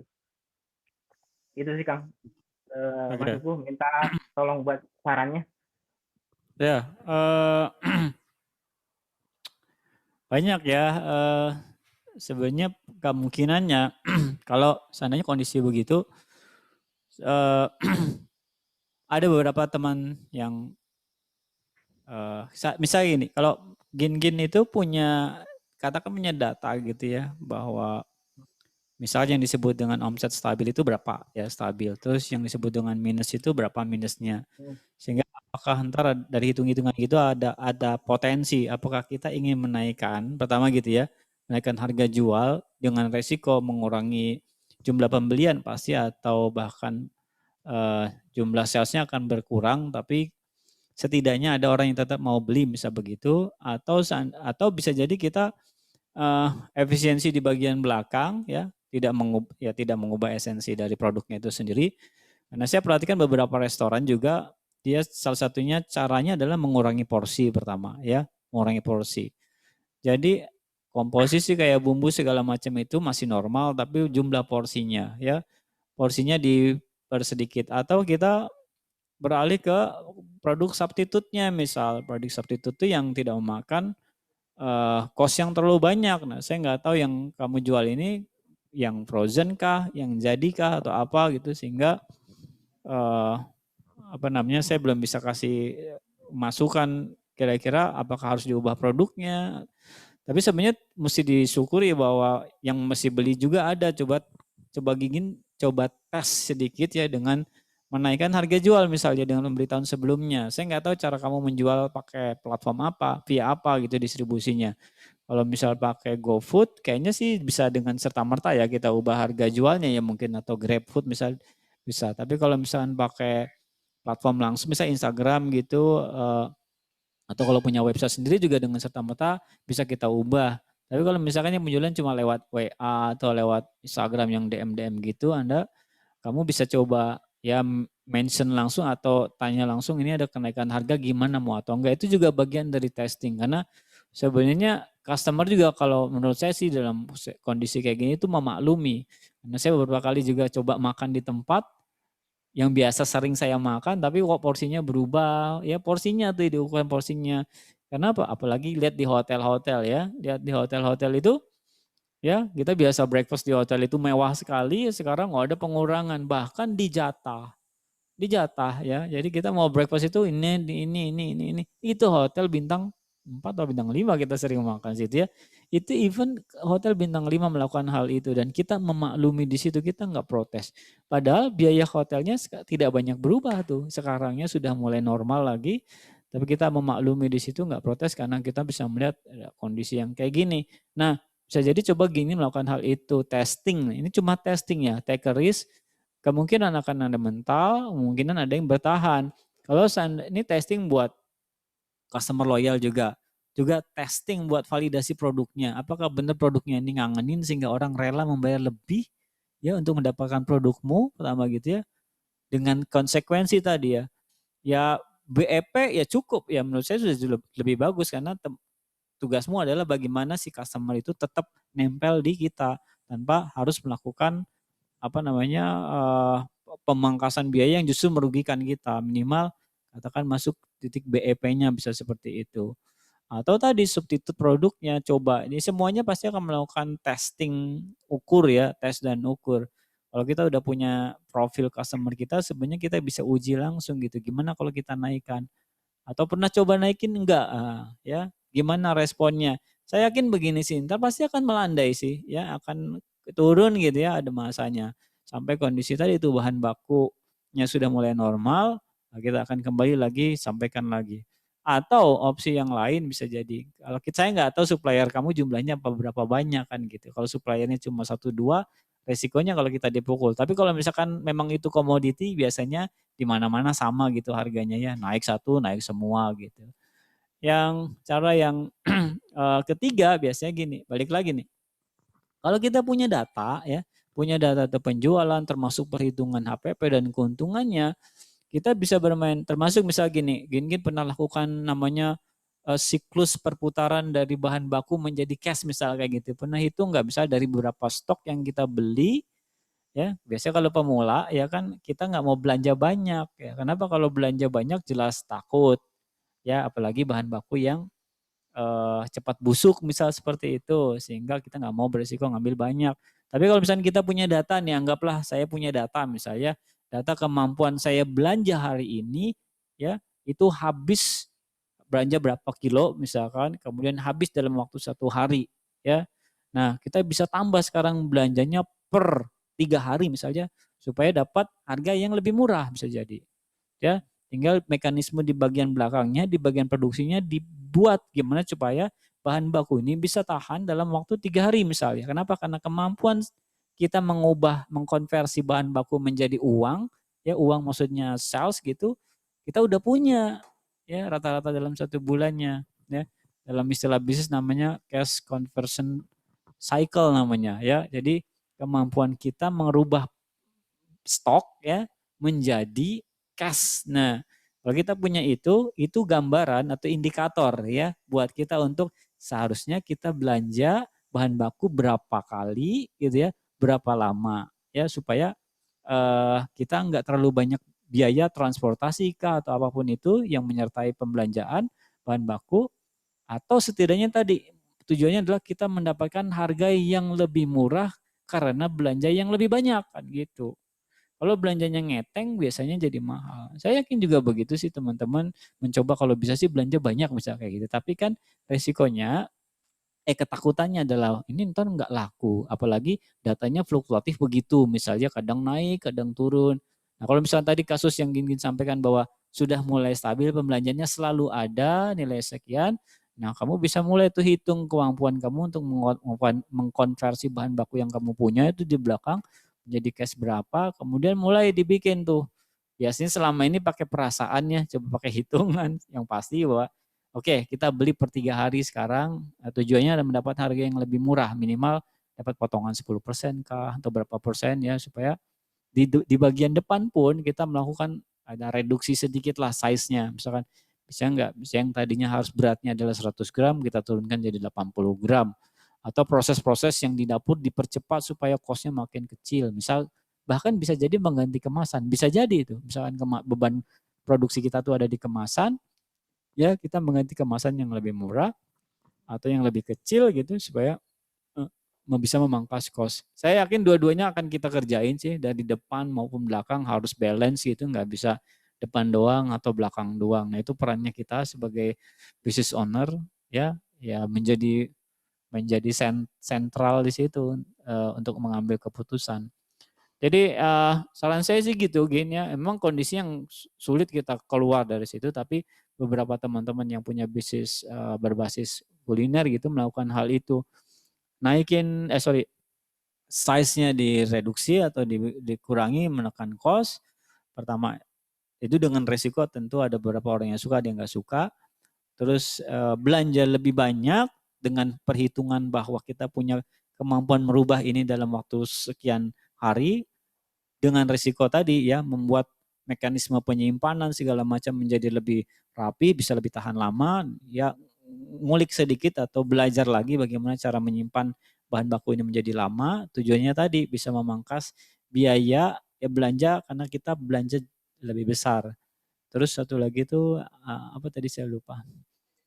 Ya, naikin harga ya. Jadi tetap size-nya sama, semuanya prosesnya sama, tapi kita coba naikin harganya dengan ya minimal tadi BEP dulu, karena tujuan kita adalah supaya customer nggak lari kemana-mana. Jadi solusi yang saya sering temukan ya teman-teman yang di bisnis kuliner adalah hal itu. Ada beberapa yang beberapa memang bahkan ekstrim, memang mau rugi aja, ada. Tadi kenapa? Karena punya strong financial, punya kekuatan finansial, bahkan mereka sudah gelontorkan nih. Ya sudahlah, ini buat subsidi bahasanya gitu ya. Subsidi untuk mempertahankan biaya, dianggap sebagai biaya akuisisi, biaya retensi customer. Kenapa? Kalau nggak di treatment begitu, dia akan lari ke yang lain ya. Jadi ada itu, saya punya pengusaha sop iga gitu, di mana bumbu sudah mulai naik ya, dia melakukan subsidi, setiap satu porsinya dia mengeluarkan 4.000 sampai 5.000 rupiah. Luar biasa ya. Dia sudah hitung bahwa pembelanjanya dalam satu hari bisa sampai berapa puluh mangkok atau sampai ratusan mangkok. Kali aja 4.000 kali 100 mangkok, 400.000 dia per hari. Luar biasa ya, hanya untuk retensi supaya si customernya nggak lari kemana-mana. Nah di samping itu dia melakukan tadi tuh upsells yang lain, produk-produk yang lain. Misal itu minumannya ya, kemudian makanan pendampingnya, entah itu kerupuk atau sambal yang dijual dalam kemasan seperti itu bisa dibawa pulang. Dan itu yang saya perhatikan, ada yang melakukan hal itu. Dan buat kita yang pemula yang nggak cukup uangnya, yang nggak punya strong finansialnya, ya berat lah. Kalau itu teman saya, dia sudah punya puluhan cabang soalnya, jadi ya duitnya memang kuat. Dan dia pemain besar, di hulunya, di main dagingnya itu loh. Dia ambil daging dalam jumlah besar, di stok, di frozen, disebarin lagi. Nah, kira-kira yang paling praktis menurut saya cara-caranya itu. Mungkin Kang Ganjar punya cara lain. Ya, solusi dari saya karena Gin alumni YA, mentoring aja ke YA, kalau nggak ikutan YA virtual. Ya Mbak, insya Allah. Ya karena emang Gin kan setahu saya memang sudah punya produk, sudah punya market, ini mah tinggal diutak-atik aja bisnis model dan juga mungkin dari segi produk. Saya ini masih sangat seksi lah. Oke, gitu aja, tapi yang gitu aja mungkin ya Mas Gin, semoga cukup membantu atau terjawab pertanyaan-pertanyaannya. Ya. Alangkah lebih paripurna kalau nanti mentoring aja ke YA atau kalau nggak ikutan YA virtual. Biar bisa belajar dari mana saja. Oke teman-teman, karena memang waktunya juga sudah habis, nampaknya akan kita akhiri aja ya untuk sesi YA atau kali ini. Buat teman-teman yang pertanyaannya belum terjawab atau belum sempat terjawab, kami akan mengirimkan WA group di chat Zoom. Mudah-mudahan nanti kami bisa menjawab di sana. Selain itu, saya juga ingatkan jangan lupa untuk posting acara YA Talk ini supaya banyak orang yang tahu dan banyak orang yang bisa belajar bisnis di YA Talk ya. Selain itu apalagi ya? Oh iya, foto bersama. Oh ya, ada slide terakhir dari Mas Kuku. Oh iya. Penutupnya thank you Terima buat kasih. teman-teman tetap jaga komunikasi atau maksudnya masuk ke WA grup aja supaya nanti kalau ada kelas atau lagi teman-teman akan mendapatkan informasi terupdate dan bisa mengikuti Oh. kelas atau selanjutnya. Selain itu saya ingatin lagi atau mungkin saya ulangi lagi bahwa acara ini dipersembahkan oleh YA Virtual. Belajar dari mana saja, ya YA Virtual. Jadi selain itu teman-teman sedikit informasi buat teman-teman yang mungkin mau belajar, mau dapat mentor dari mentor-mentor YA bisa ikutan kelas YA virtual. Insya Allah tanggal 5 besok atau tanggal 5 Maret ini hari Jumat kita akan opening kelas kelas angkatan ketiga. Teman-teman bisa belajar seperti ini, kurang lebih seperti ini gambarannya, mentornya juga seperti ini, kelasnya seperti ini. Jadi kami tidak ingin ingin memberikan suasana kelas offline tetapi online gitu. Dan teman-teman bisa belajar dari mana saja, yang penting ada jaringan internet. Selain itu di YA virtual teman-teman akan belajar secara intensif selama 2 bulan. Selain itu kalau lolos dari YA virtual bisa mendapatkan gratis mentoring seumur hidup. Nah, kalau teman-temannya mau gitu, kalau nggak mau mah ya nggak usah mentoring. Itu aja teman-teman, saya minta bagi yang masih on silahkan aktifkan kameranya, nanti kita atau setelah ini kita akan melakukan sesi foto bersama. Boleh di-on-kan kameranya, nanti Mas Kukuh dan mungkin juga saya akan maju ke depan televisi yang ada di hadapan kami untuk foto bersama dengan teman-teman. Siapa tahu nanti setelah diposting muncul wajah teman-teman di IG YEA Indonesia. Alhamdulillah. Alhamdulillah. Mungkin itu aja terakhir mungkin Ya. sebelum saya tutup dari Mas Kukuh ada kata-kata terakhir Ya. sebelum sesi ini selesai. Ya, Closing kata-kata statement. terakhir ya, agak ngeri ya. Karena ini topiknya tadi adalah unstuck strategi. Tadi saya diawali bahwa bisa jadi yang kita sebut stuck itu sebenarnya belum tentu stuck ya, karena itu persepsi yang kita lakukan. Sebisa mungkin bisnis teman-teman sudah punya indikatornya lah ya untuk mengatakan bahwa oke, secara definitif ini stuck dan kita sulit untuk keluar. Jadi pastikan ya mulai katakan aware sama bisnis kita sendiri. Jangan cepat puas ya, apalagi di kondisi sekarang ini kondisi terbaik buat kita untuk belajar lebih banyak supaya dapat pengalaman ya, keluar dari berbagai masalah itu mahal sekali ya. Experience-nya itu yang mahal sebagai seorang pengusaha, itu bukan materi yang saya sampaikan di sini, bukan materi yang disampaikan oleh Kang Ganjar, tapi adalah experience teman-teman sendiri menjalankan atau menyelesaikan masalah di bisnis sendiri. Karena variabelnya begitu banyak, jadi saya yakin solusinya juga akan begitu banyak pada akhirnya. Pada akhirnya experience itulah yang akan menentukan keberlangsungan bisnis teman-teman, bukan cuma sekedar materi atau ilmu-ilmu yang teman-teman dapatkan di sini. Pesan saya itu, terima kasih teman-teman sudah bersama saya dan Kang Ganjar sampai sore ini. Mudah-mudahan apa yang saya berikan memberikan manfaat. Mohon maaf kalau ada kalimat-kalimat atau kata-kata yang salah dari saya. Mudah-mudahan tidak masuk ke hati. Ini semata-mata kita belajar bersama dan sudah sewajarnya kalau saya melakukan banyak kesalahan. Jangan lupa follow IG saya, follow Twitter saya, dan ada Clubhouse saya lagi hype ini, silakan di Kuku YA. Oke, baik teman-teman jangan lupa follow Mas @kukuhya dan juga Ganjar 188 1188. Oke, kalau gitu kita langsung aja foto bersama Mas Kuku, mohon di depan. Teman-teman silakan yang belum menghidupkan kameranya bisa dihidupkan kameranya terlebih dahulu. Wah, ada muka saya. Kelihatan nggak ada TV di situ? Oh enggak ya, itu kameranya di situ ya. Oke, silakan yang lainnya yang belum menyalakan kamera bisa nyalakan kamera. Sini ya. Nyalain kamera biar seru, biar rame. Harus dimention satu-satu. Oke, yuk siap-siap ya teman-teman. Kita gaya bebas dulu. 3, 2, 1. Masih gaya bebas. Annyeonghaseyo, annyeonghaseyo.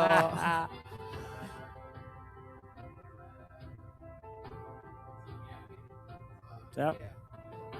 Salam ya, salam ya. Gimana?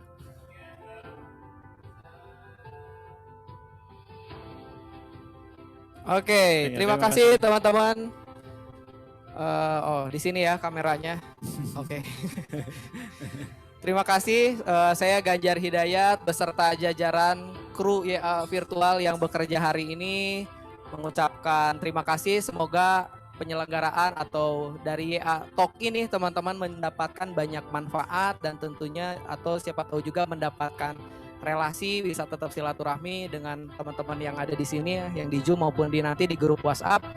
Eh, Nantikan acara YA Talk selanjutnya di mungkin minggu depan atau 2 minggu yang akan datang. Terima kasih. Assalamualaikum warahmatullahi wabarakatuh.